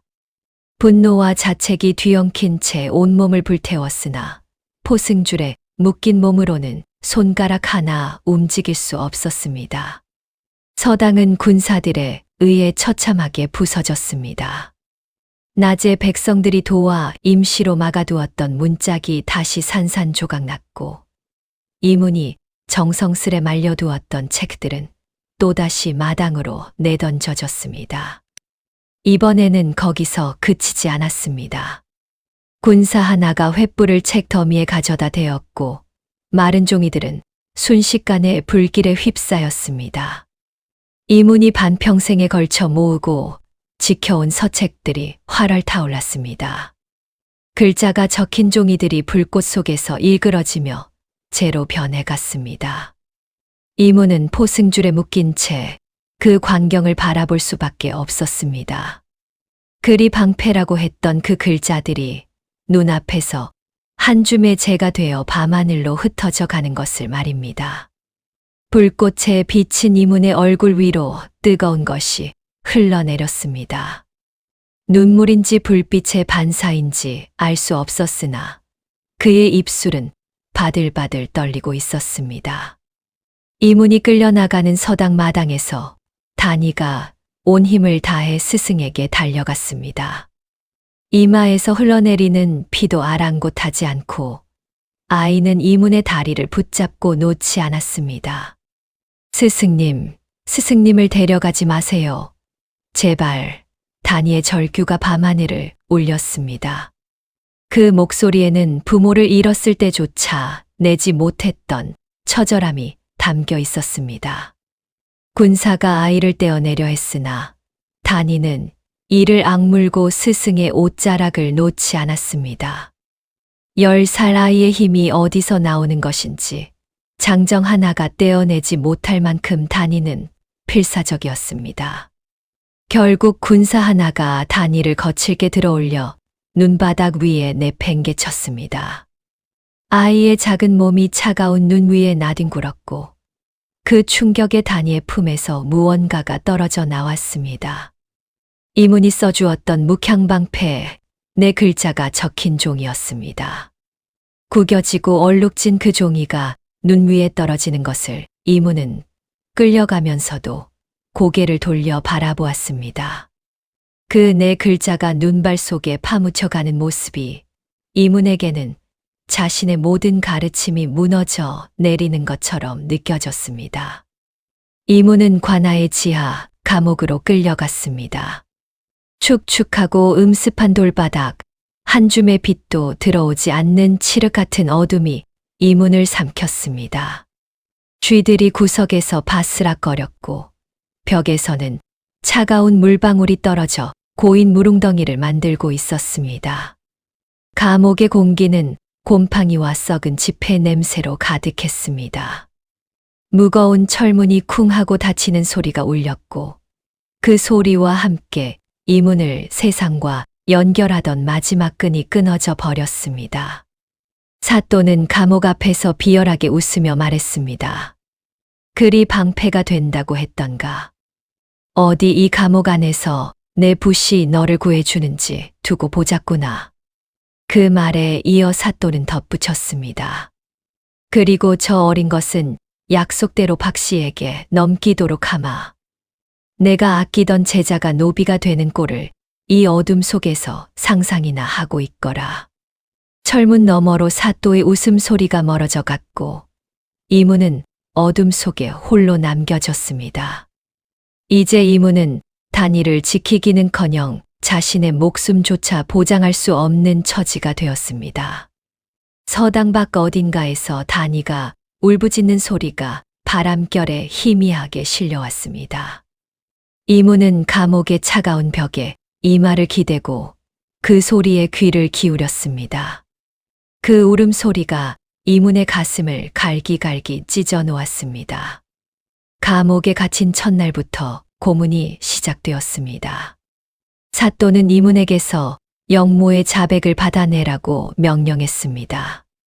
자백만 받아내면 이문을 처형할 명분이 생기고 장터에서 동요한 백성들에게도 본보기를 보일 수 있기 때문이었습니다.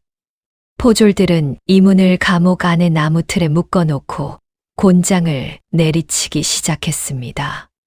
한 대, 두 대, 세 대. 마른 나무가 살을 찢는 소리가 감옥 안에 둔탁하게 울렸습니다. 이문의 등가죽이 터지고 피가 흘러 바닥을 적셨습니다. 이문은 이를 악물었습니다. 비명을 지르지 않았습니다. 비명을 지르면 그것이 곧 굴복의 시작임을 알았기 때문입니다. 곤장이 10대를 넘어가자 이문의 의식이 아득해졌습니다. 눈앞이 하얗게 번쩍이더니 온몸의 감각이 사라지는 듯 했습니다. 그래도 이문은 입을 열지 않았습니다. 자백하면 자신이 역적이 되는 것이고 역적의 제자인 단위까지 화를 면할 수 없다는 것을 알고 있었기 때문입니다. 곤장으로 뜻을 꺾지 못하자 포졸들은 더 잔인한 방법을 동원했습니다. 얼어붙은 물을 이문의 머리 위로 퍼부었고 젖은 몸을 차가운 바닥에 눕혀 밤새 얼게 만들었습니다. 한겨울 지하 감옥의 추위는 살을 내는 정도가 아니라 뼛속까지 파고들어 장기를 얼리는 듯한 혹한이었습니다. 이문의 온몸이 부들부들 떨렸고 이빨이 서로 부딪히는 소리가 어둠 속에서 딸깍딸깍 울렸습니다. 손가락 끝의 감각이 사라졌고 발가락은 동상에 걸려 시커멓게 변해갔습니다. 등의 상처에서 흘러나온 피가 바닥에 찬물과 섞여 검붉은 웅덩이를 만들었고 그 위에 이문의 몸이 축 늘어져 있었습니다. 포졸들은 틈틈이 찾아와 물었습니다. 영모를 자백하겠느냐? 이문은 매번 고개를 저었습니다. 그러면 다시 곤장이 날아왔고 다시 찬물이 쏟아졌습니다. 며칠이 지났는지 알 수 없었습니다. 감옥 안에는 해도 달도 보이지 않았으니 시간이라는 것은 오직 고통의 횟수로만 셀 수 있었습니다. 사흘째 되던 날, 창살 너머에서 익숙한 울음소리가 들려왔습니다.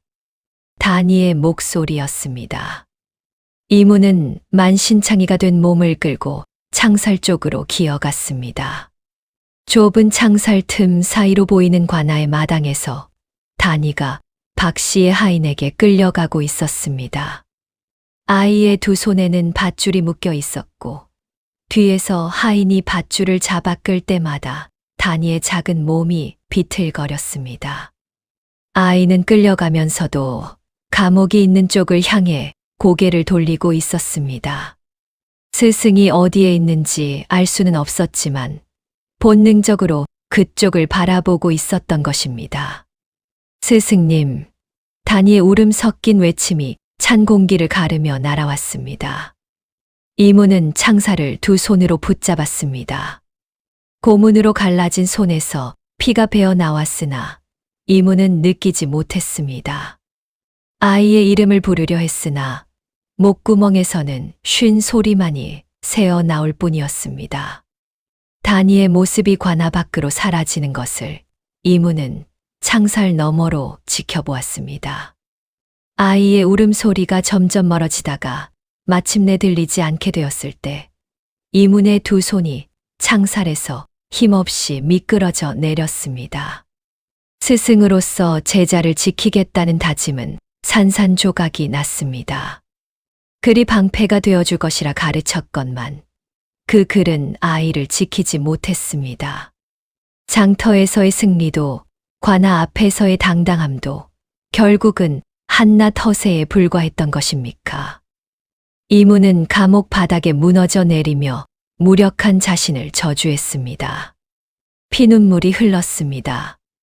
눈에서 흘러내리는 것이 눈물인지 피인지 구분할 수 없었습니다.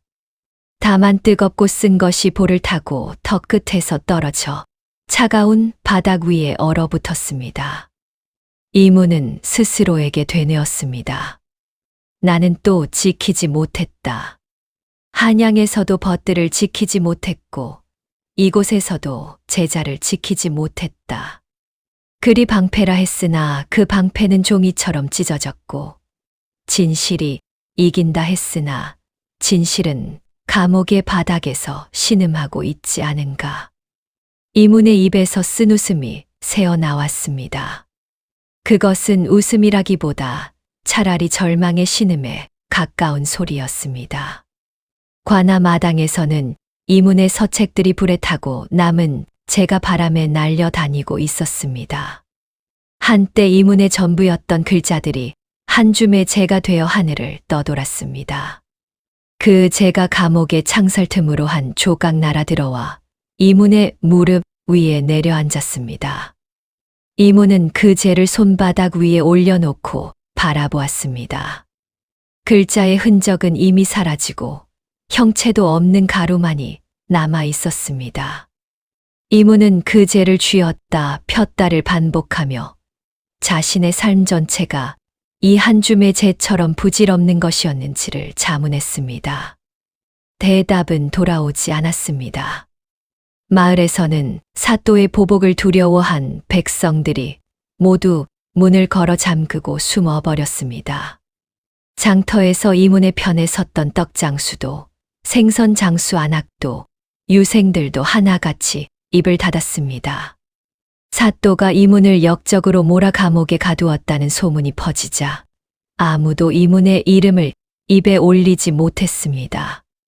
괜히 연루되었다가는 자신도 같은 꼴을 당할 것이 뻔했기 때문입니다. 이문을 위해 나서겠다는 사람은 단 한 명도 없었습니다. 세상은 다시 침묵했고 정의는 감옥의 어둠 속에 갇혀 썩어가고 있었습니다. 희망의 불꽃이 완전히 꺼져버린 그야말로 모든 것을 잃어버린 순간이었습니다. 이문은 감옥의 가장 깊은 구석에 웅크리고 앉아 자신에게 남은 것이 무엇인지를 헤아려 보았습니다. 아무것도 남아있지 않았습니다. 붓도 책도 제자도 그리고 희망마저도 얼마나 시간이 흘렀는지 알 수 없었습니다.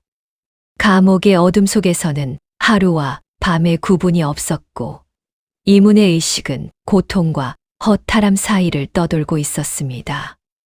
고문의 상처에서 열이 올라 온몸이 불덩이처럼 달아올랐다가 지하의 냉기에 이빨이 부딪힐 만큼 떨리기를 반복했습니다. 이문은 감옥의 가장 깊은 구석에 등을 기대고 앉은 채 눈을 감고 있었습니다. 살아있는 것인지 죽은 것인지 스스로도 분간이 가지 않는 상태였습니다. 숨을 쉴 때마다 갈비뼈가 삐걱거렸고 입술은 바싹 말라 갈라져 있었습니다. 물 한 모금 넘기지 못한 지 이틀이 넘었습니다. 육신은 이미 한계에 다다라 있었습니다. 그때 감옥의 작은 틈새로 한 줄기 빛이 스며들었습니다. 달빛이었습니다. 두꺼운 돌벽 사이 손가락 하나 겨우 들어갈 만한 틈을 비집고 들어온 가느다란 빛이 감옥의 바닥 위에 한 뼘 남짓한 밝은 점을 만들었습니다. 이문은 천천히 눈을 떴습니다. 며칠 만에 처음으로 본 빛이었습니다. 그 작은 빗줄기가 어둠에 익숙해진 이문의 눈에는 눈부실 만큼 강렬하게 느껴졌습니다. 이문은 갈라진 손을 뻗어 그 빛을 만져보았습니다. 손바닥 위에 내려앉은 달빛은 아무런 온기도 없었으나 이상하게도 이문의 마음 한구석에서 무언가가 꿈틀거리기 시작했습니다. 이문은 그 빛을 바라보며 다니의 얼굴을 떠올렸습니다. 서당에서 처음 붓을 잡던 날, 비뚤어진 글씨에 부끄러워하던 아이의 모습이 떠올랐습니다. 허공에 글자를 쓰며 웃던 다니의 얼굴이 국밥 한 그릇을 나눠 먹으며 스승의 손을 꼭 잡던 작은 손이 하나하나 선명하게 되살아났습니다. 잠결에 스승님 가지 마세요 하고 잠꼬대를 하던 아이의 모습. 스승의 도포를 이불 삼아 덮고 새근새근 잠들던 아이의 평화로운 얼굴이 달빛 위에 겹쳐졌습니다. 그리고 다니가 가슴에 품고 다니던 묵향방패, 네 글자가 눈앞에 아른거렸습니다. 그 종이는 눈 위에 떨어져 밟히고 젖어 형체를 잃었겠지만 아이의 마음 속에 새겨진 그 네 글자까지 지울 수는 없었을 것입니다. 이문은 문득 자신이 다니에게 했던 말을 되새겼습니다. 글은 종이 위에만 있는 것이 아니라고 사람의 가슴 속에 새겨지는 것이 진짜 글이라고 말입니다. 그 순간 이문의 머릿속에서 무언가가 번쩍했습니다. 마치 먹구름을 가르는 번개처럼 절망 속에서 하나의 깨달음이 이문의 정수리를 내리쳤습니다. 글은 종이 위에만 있는 것이 아닙니다. 책이 불에 탔다고 글이 사라지는 것이 아닙니다. 붓이 부러졌다고 글을 쓸 수 없는 것이 아닙니다. 글은 사람의 의지 속에 있는 것입니다.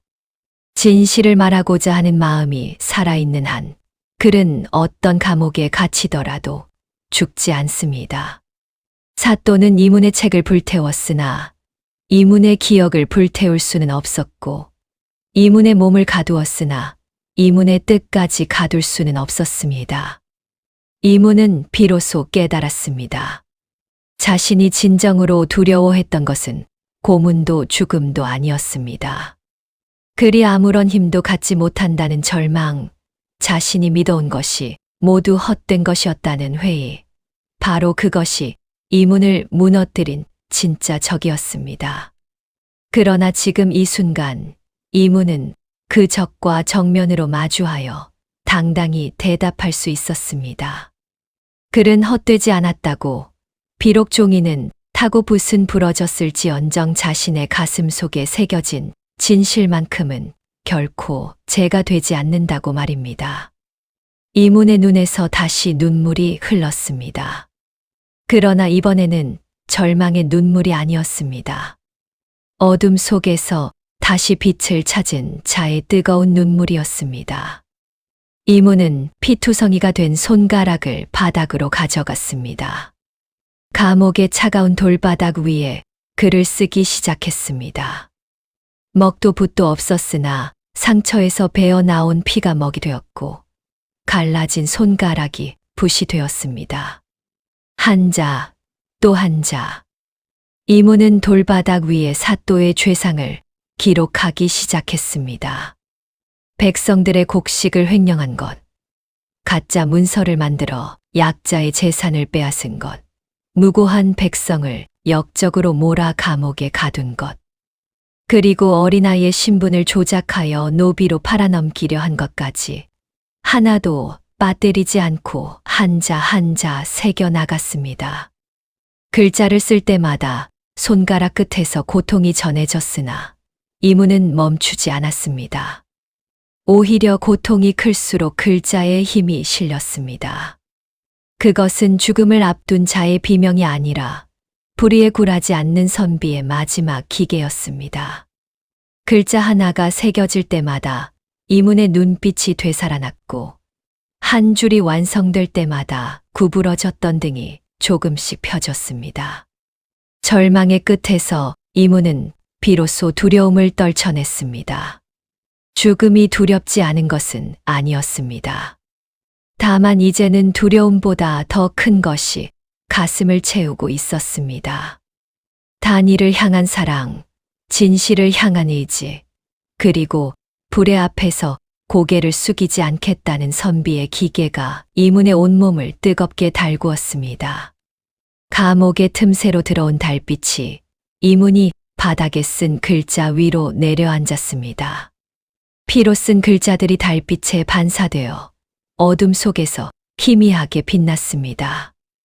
이문은 마지막 불꽃을 태울 준비를 마쳤습니다. 몸은 만신창이었으나 영혼만큼은 그 어느 때보다 온전했습니다. 감옥의 어둠은 여전히 짙었으나 이문의 눈에는 더 이상 어둠이 보이지 않았습니다. 보이는 것은 오직 해야 할 일뿐이었습니다. 이문은 달빛을 바라보며 나직이 읊조렸습니다. 다나, 스승은 아직 쓰러지지 않았다. 기다려라. 반드시 너에게로 돌아가마. 그 목소리는 감옥의 벽에 부딪혀 작은 메아리가 되어 돌아왔습니다. 이문은 그 메아리를 들으며 아주 오랜만에 입가에 미소를 떠올렸습니다. 이문이 감옥 바닥에 피로 글을 쓰며 밤을 보내고 있을 때 뜻밖의 인기척이 찾아왔습니다. 철문 너머에서 누군가가 조심스레 이문의 이름을 불렀습니다. 감옥을 지키는 나졸 중 하나였습니다. 이문은 몸을 일으켜 창살 쪽으로 다가갔습니다. 어둠 속에서 나졸의 얼굴이 희미하게 보였습니다.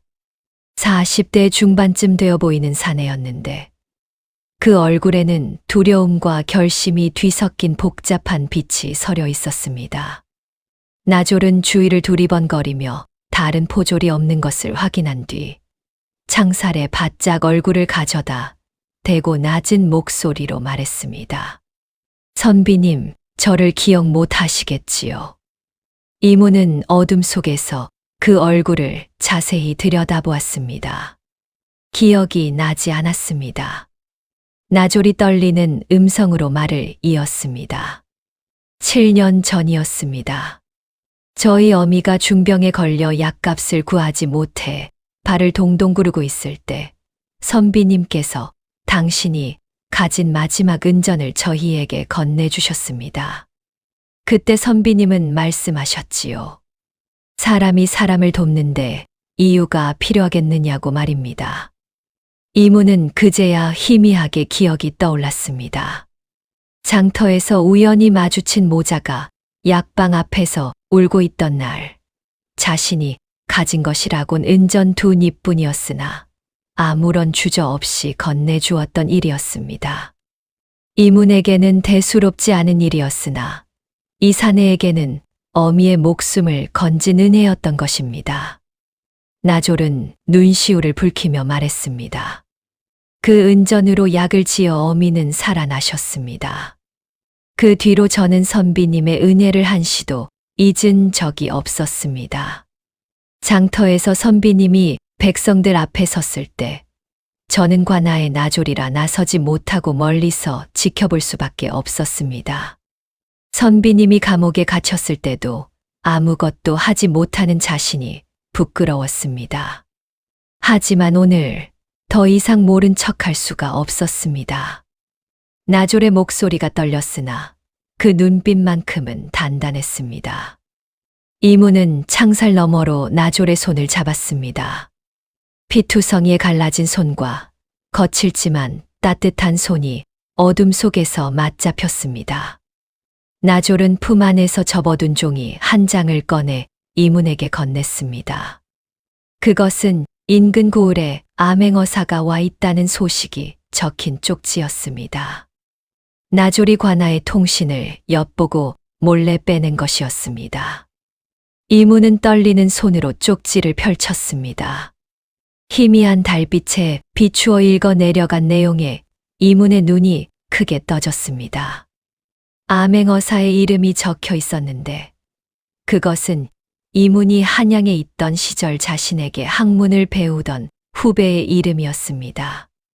이문이 조정의 다툼에 휘말렸을 때 함께 화를 입을 뻔했으나 이문이 몰래 빼돌린 편지 한 통 덕분에 화를 면하고 훗날 과거에 급제한 인물이었습니다. 세상이 이문을 잊었다 해도 이 사람만큼은 이문의 은혜를 기억하고 있을 터였습니다. 이문의 머릿속에서 계획이 빠르게 짜여지기 시작했습니다. 감옥 바닥에 피로 쓴 글은 기록이었을 뿐 그것을 세상에 내보낼 방법이 없었습니다. 그러나 지금 나졸이라는 다리가 놓인 것입니다. 이문은 나졸에게 부탁했습니다. 종이와 먹을 구해줄 수 있겠느냐. 나졸은 고개를 끄덕이며 품 안에서 작은 먹 조각과 종이 몇 장을 꺼냈습니다. 이미 준비해 온 것이었습니다. 이문은 그 먹 조각을 받아들고 나졸의 얼굴을 바라보았습니다. 이 사내가 이 일로 들키면 목숨을 잃을 수도 있었습니다. 이문은 물었습니다. 자네에게 화가 미칠 수 있네. 그래도 괜찮겠는가? 나졸은 주저없이 대답했습니다. 선비님은 저희 어미를 살려주셨습니다. 제 목숨 하나로 그 은혜를 갚을 수 있다면 그것은 본전을 치르는 것입니다. 이문은 두 눈을 감고 깊은 숨을 내쉬었습니다. 나졸의 마음에 깊이 감사하면서도 이 사내를 위험에 빠뜨리는 것에 대한 무거운 책임감이 어깨를 짓눌렀습니다. 그러나 지금 물러서면 단이를 구할 길은 영영 사라집니다. 이문은 떨리는 손으로 먹을 적셔 종이 위에 상소문을 쓰기 시작했습니다. 감옥 바닥에 피로 썼던 내용을 바탕으로 사또의 죄상을 낱낱이 기록한 상소문이었습니다. 백성의 곡식을 횡령한 죄, 문서를 위조하여 고아의 재산을 빼앗은 죄, 무고한 선비를 역적으로 몰아 고문한 죄, 그리고 어린아이를 노비로 팔아넘기려 한 죄를 한 줄 한 줄 또박또박 적어 나갔습니다. 손가락의 상처가 먹에 쓸려 쓰라렸으나 이문의 분놀림은 흔들리지 않았습니다. 오히려 한자 한자에 만감의 힘이 실렸습니다. 상소문의 마지막에 이문은 자신의 진짜 이름과 성균관 시절의 호를 적어 넣었습니다. 10여 년 만에 세상에 다시 내놓는 자신의 이름이었습니다. 옥패의 이름 석자가 종이 위에 새겨지는 순간 이문은 더 이상 이름 없는 시골 선비가 아니었습니다. 이문은 완성된 상소문을 나졸에게 건넸습니다. 이것을 암행어사에게 전해주게. 내 이름을 보면 그가 알아볼 것일세. 나졸은 상소문을 품 안 깊숙이 넣고 고개를 깊이 숙였습니다. 그리고 어둠 속으로 사라졌습니다. 이제 주사위는 던져졌습니다. 이문은 다시 감옥의 벽에 등을 기대고 앉았습니다. 더 이상 피해자로 웅크리고 있는 자세가 아니었습니다. 등을 곧게 세우고 정면을 바라보는 심판을 기다리는 자의 자세였습니다. 이문의 눈에는 차가운 결의가 서렸습니다. 단이를 구하고 사또의 비리를 뿌리 뽑을 마지막 기회가 찾아온 것입니다. 감옥의 어둠 속에서 이문은 나직이 중얼거렸습니다. 이제 남은 것은 기다림뿐이다. 그리고 그 기다림의 끝에서 글은 반드시 방패가 될 것이다. 사또가 승리를 자축하며 관아에서 성대한 연회를 벌이던 날이었습니다. 박 씨를 비롯한 고을의 유지들이 모여들어 술잔을 기울이고 있었고 기생들의 가무 소리가 관아 담을 넘어 마을까지 울려 퍼졌습니다. 사또는 상좌에 앉아 흡족한 표정으로 잔을 들었습니다. 귀찮은 선비 하나를 감옥에 쳐넣었고 백성들은 다시 고개를 숙였으며 자신의 권좌를 위협할 자는 더 이상 없다고 믿었습니다. 박 씨는 사또의 옆에서 아첨 가득한 웃음을 흘리며 단위를 노비로 삼는 문서의 관인을 찍어달라고 재촉하고 있었습니다. 모든 것이 그들의 뜻대로 흘러가는 듯 보였습니다. 바로 그때 관아의 대문 밖에서 천지를 흔드는 고함이 울려 퍼졌습니다. 암행어사 출두요. 그 한마디에 연회장의 공기가 한순간에 얼어붙었습니다. 술잔을 들던 사또의 손이 멈추었고 박 씨의 아첨 섞인 웃음이 입 안에서 굳어버렸습니다. 기생들의 노랫소리가 뚝 끊겼고 관아 안에 있던 모든 사람의 시선이 대문 쪽으로 쏠렸습니다. 대문이 활짝 열리며 어사의 행렬이 안으로 들어섰습니다. 마패를 높이 든 암행어사의 뒤로 조정해서 파견된 군관들이 칼을 차고 도열해 있었습니다. 사또의 얼굴이 백지장처럼 하얗게 변했습니다. 그의 두 손이 부들부들 떨리기 시작했으나 도망칠 곳은 어디에도 없었습니다. 암행어사가 관아의 마루 위로 올라서며 사또를 내려다보았습니다. 그리고 한마디를 던졌습니다. 감옥에 갇힌 선비를 즉각 풀어주도록 하라. 포졸들이 허둥지둥 감옥으로 달려갔고 잠시 뒤 이문이 모습을 드러냈습니다. 만신창이었습니다. 고문의 흔적이 온몸에 남아 있었고 걸음을 옮길 때마다 상처에서 피가 배어 나왔습니다. 그러나 이문은 누구의 부축도 받지 않고 제 두 발로 관아의 마당을 가로질렀습니다. 그 모습을 본 연회장의 사람들 사이에서 숨죽인 탄식이 터져 나왔습니다. 사또의 잔인함이 얼마나 극에 달했는지를 이문의 몸이 증거처럼 보여주고 있었기 때문입니다. 이문은 암행어사의 앞에 섰습니다. 두 사람의 눈이 마주쳤습니다. 암행어사의 눈가에 잠시 흔들림이 스쳤습니다. 10여 년 전 한양에서 자신에게 학문을 가르쳐 주던 스승이 이토록 처참한 모습으로 눈앞에 서 있는 것입니다. 그러나 암행어사는 곧 감정을 가라앉히고 엄숙한 표정을 되찾았습니다. 공과 사를 구분해야 하는 자리였습니다. 암행어사는 이문에게 고개를 끄덕여 보이며 자리를 내주었습니다. 이문은 품 안에서 감옥에서 쓴 상소문의 사본을 꺼내 들었습니다. 나졸이 전한 원본을 바탕으로 암행어사가 이미 사또의 비리를 조사했으나 이 자리에서 백성들 앞에 낱낱이 밝히는 것은 이문의 몫이었습니다. 이문이 상소문을 읽기 시작했습니다. 그 목소리는 처음에는 낮고 갈라져 있었으나 한 줄 한 줄 읽어 내려갈수록 힘이 실려갔습니다. 마치 잠들어 있던 종이 위의 글자들이 이문의 목소리를 타고 살아 움직이는 것 같았습니다. 사또가 백성들의 세곡을 빼돌려 사사로이 축제한 죄, 박 씨와 결탁하여 고아의 재산을 가로챈 죄, 가짜 문서를 만들어 어린아이를 노비로 팔아넘기려 한 죄, 무고한 선비에게 영모의 누명을 씌워 고문한 죄가 하나하나 낭독되었습니다. 죄목이 읽힐 때마다 사또의 얼굴은 더욱 창백해졌고 박 씨는 눈을 이리저리 굴리며 도망칠 틈을 엿보았으나 사방이 군관들에게 막혀 있었습니다. 이문의 문장은 칼날처럼 서슬이 펄했으나 그 안에는 칼보다 더 무서운 것이 담겨 있었습니다. 바로 진실이었습니다. 권력의 칼날 앞에서도 흔들리지 않는 그 문장들은 관아에 모여든 백성들의 가슴을 시원하게 뚫어주었습니다. 여기저기서 통곡 소리가 터져 나왔습니다. 그동안 사또에게 당하고도 입을 열지 못했던 백성들의 한이 이문의 목소리를 빌어 한꺼번에 쏟아져 나온 것이었습니다.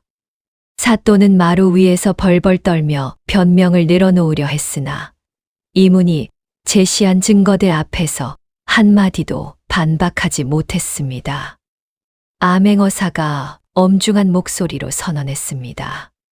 고을 사또는 직위를 박탈하고 한양으로 압송하여 조정의 심판을 받게 하라. 박씨 일가는 문서 위조와 재산 강탈의 죄로 체포하라. 포졸들이 달려들어 사또와 박씨에게 포승줄을 묶었습니다. 한때 이 고을의 하늘이던 사또가 죄인이 되어 포승줄에 묶이는 광경을 백성들은 눈을 크게 뜨고 바라보았습니다. 믿기지 않는 일이었습니다. 박씨는 사색이 된 채 용서를 빌었으나 그 비루한 모습에 아무도 동정을 보내지 않았습니다. 그리고 마침내 끌려갔던 단이가 돌아왔습니다. 관아의 문 너머에서 아이의 작은 모습이 나타나는 것을 이문은 보았습니다. 단이의 두 손에는 아직 밧줄 자국이 남아 있었고 옷은 흙투성이었으며 볼에는 마른 눈물 자국이 겹겹이 얼어붙어 있었습니다. 아이는 스승을 발견하는 순간 있는 힘껏 달려왔습니다.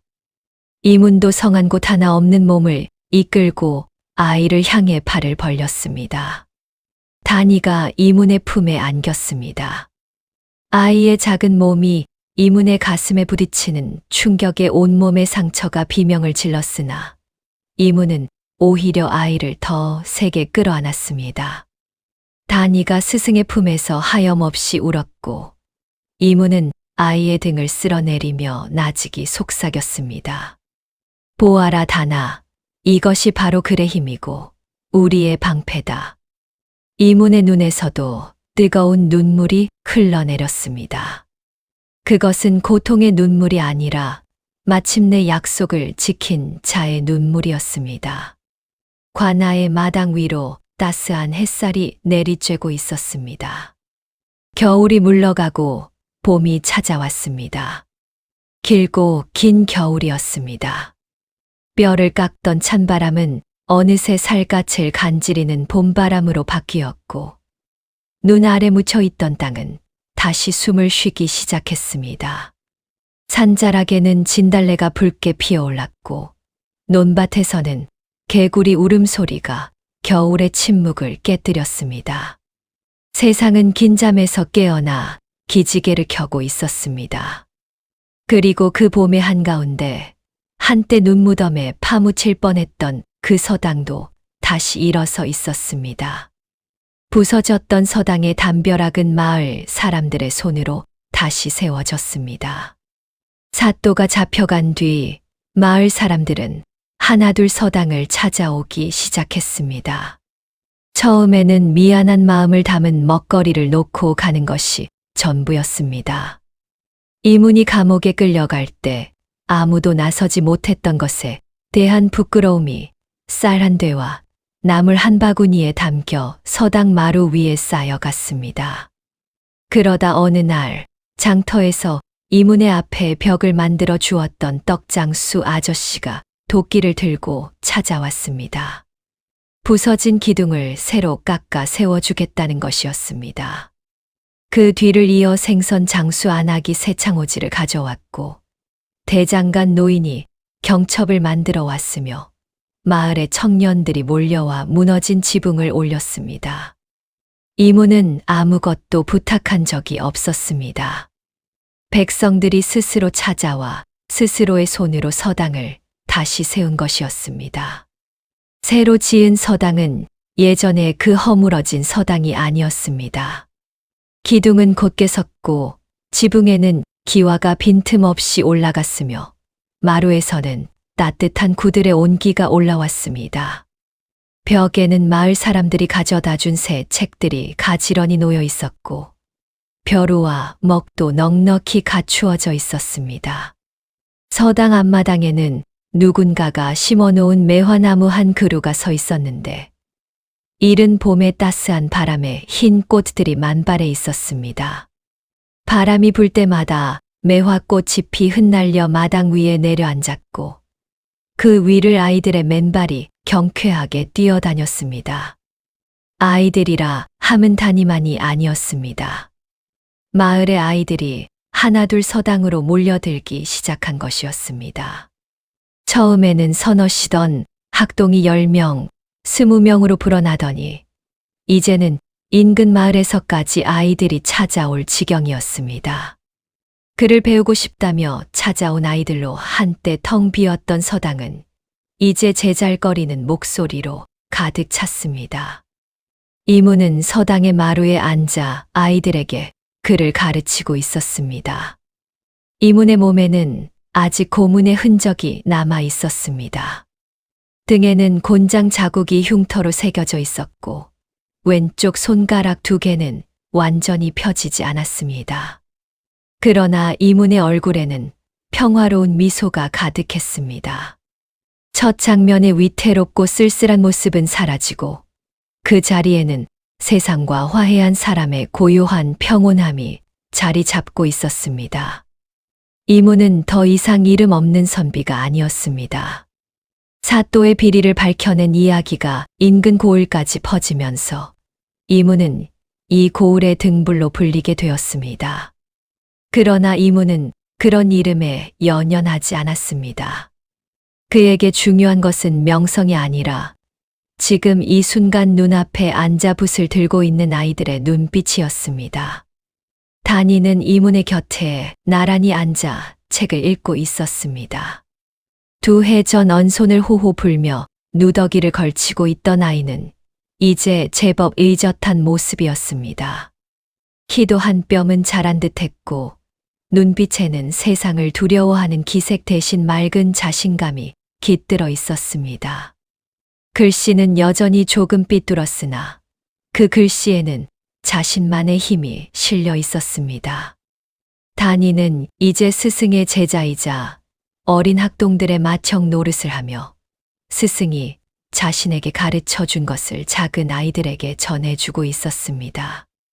글은 방패라는 스승의 가르침을 단이는 자신의 말로 바꾸어 아이들에게 들려주었습니다. 이모는 그 모습을 바라보며 가만히 미소 지었습니다. 씨앗 하나가 싹을 틔우고 그 싹이 또 다른 씨앗을 품는 것을 본 농부의 마음이 이러할 것입니다. 오후에 햇살이 서당 안으로 비스듬히 들어와 이문과 단이의 어깨 위에 내려앉았습니다. 이문은 단이에게 나직이 물었습니다. 단아, 글이란 무엇이냐? 단이는 스승을 올려다보며 씩 웃었습니다. 그리고 또박또박 대답했습니다. 글은 방패입니다. 그리고 방패는 종이 위에 있는 것이 아니라 사람의 마음 속에 있는 것입니다. 이문은 고개를 끄덕이며 제자의 머리를 쓸어내렸습니다. 투박한 손이었으나 첫 장면에서 아이의 머리를 쓸어내리던 그때와 같으면서도 다른 손길이었습니다. 그때는 불안과 다짐이 서린 손이었다면 지금은 신뢰와 평화가 깃든 손이었습니다. 서당 앞 매화나무에서 꽃잎이 한 잎 떨어져 이문이 펼쳐놓은 책 위에 사뿐히 내려앉았습니다. 이문은 그 꽃잎을 집어 올려 한참을 바라보았습니다. 붓 한 자루로 지켜낸 그들의 작은 세상 위로 눈부신 봄볕이 축복처럼 내리쬐고 있었습니다. 서당 안에서는 아이들의 글 읽는 소리가 봄바람을 타고 마을 곳곳으로 퍼져나갔고 그 소리는 마치 이 고을 전체를 감싸 안는 보이지 않는 방패처럼 따뜻하고 단단하게 울려 퍼졌습니다. 이문과 단이의 이야기는 여기서 끝을 맺습니다. 눈보라가 휘몰아치던 겨울의 첫 장면에서 시작하여 매화가 만발한 봄의 마지막 장면에 이르기까지 두 사람은 길고도 험한 길을 함께 걸어왔습니다. 그 길 위에서 그들이 남긴 글의 향기는 이 서당의 처마 끝에서 아이들의 입술 위에서 그리고 봄바람이 닿는 모든 곳에서 오래도록 사라지지 않을 것입니다. 묵향은 영원합니다. 붓한 자루가 칼을 이긴 밤. 여러분은 기억하셨습니까? 글은 사라지지 않습니다. 불에 타도 눈에 묻혀도 사람의 마음 속에 새겨진 글만큼은 그 누구도 지울 수 없습니다. 오늘 이 이야기가 여러분의 가슴에도 하나의 방패가 되었기를 바랍니다. 묵향의 방패, 여기서 마칩니다. 더 깊고 더 진한 이야기로 다시 찾아뵙겠습니다. 좋아요와 구독은 다음 이야기를 여는 열쇠입니다. 눌러주시면 더 좋은 이야기로 꼭 보답하겠습니다.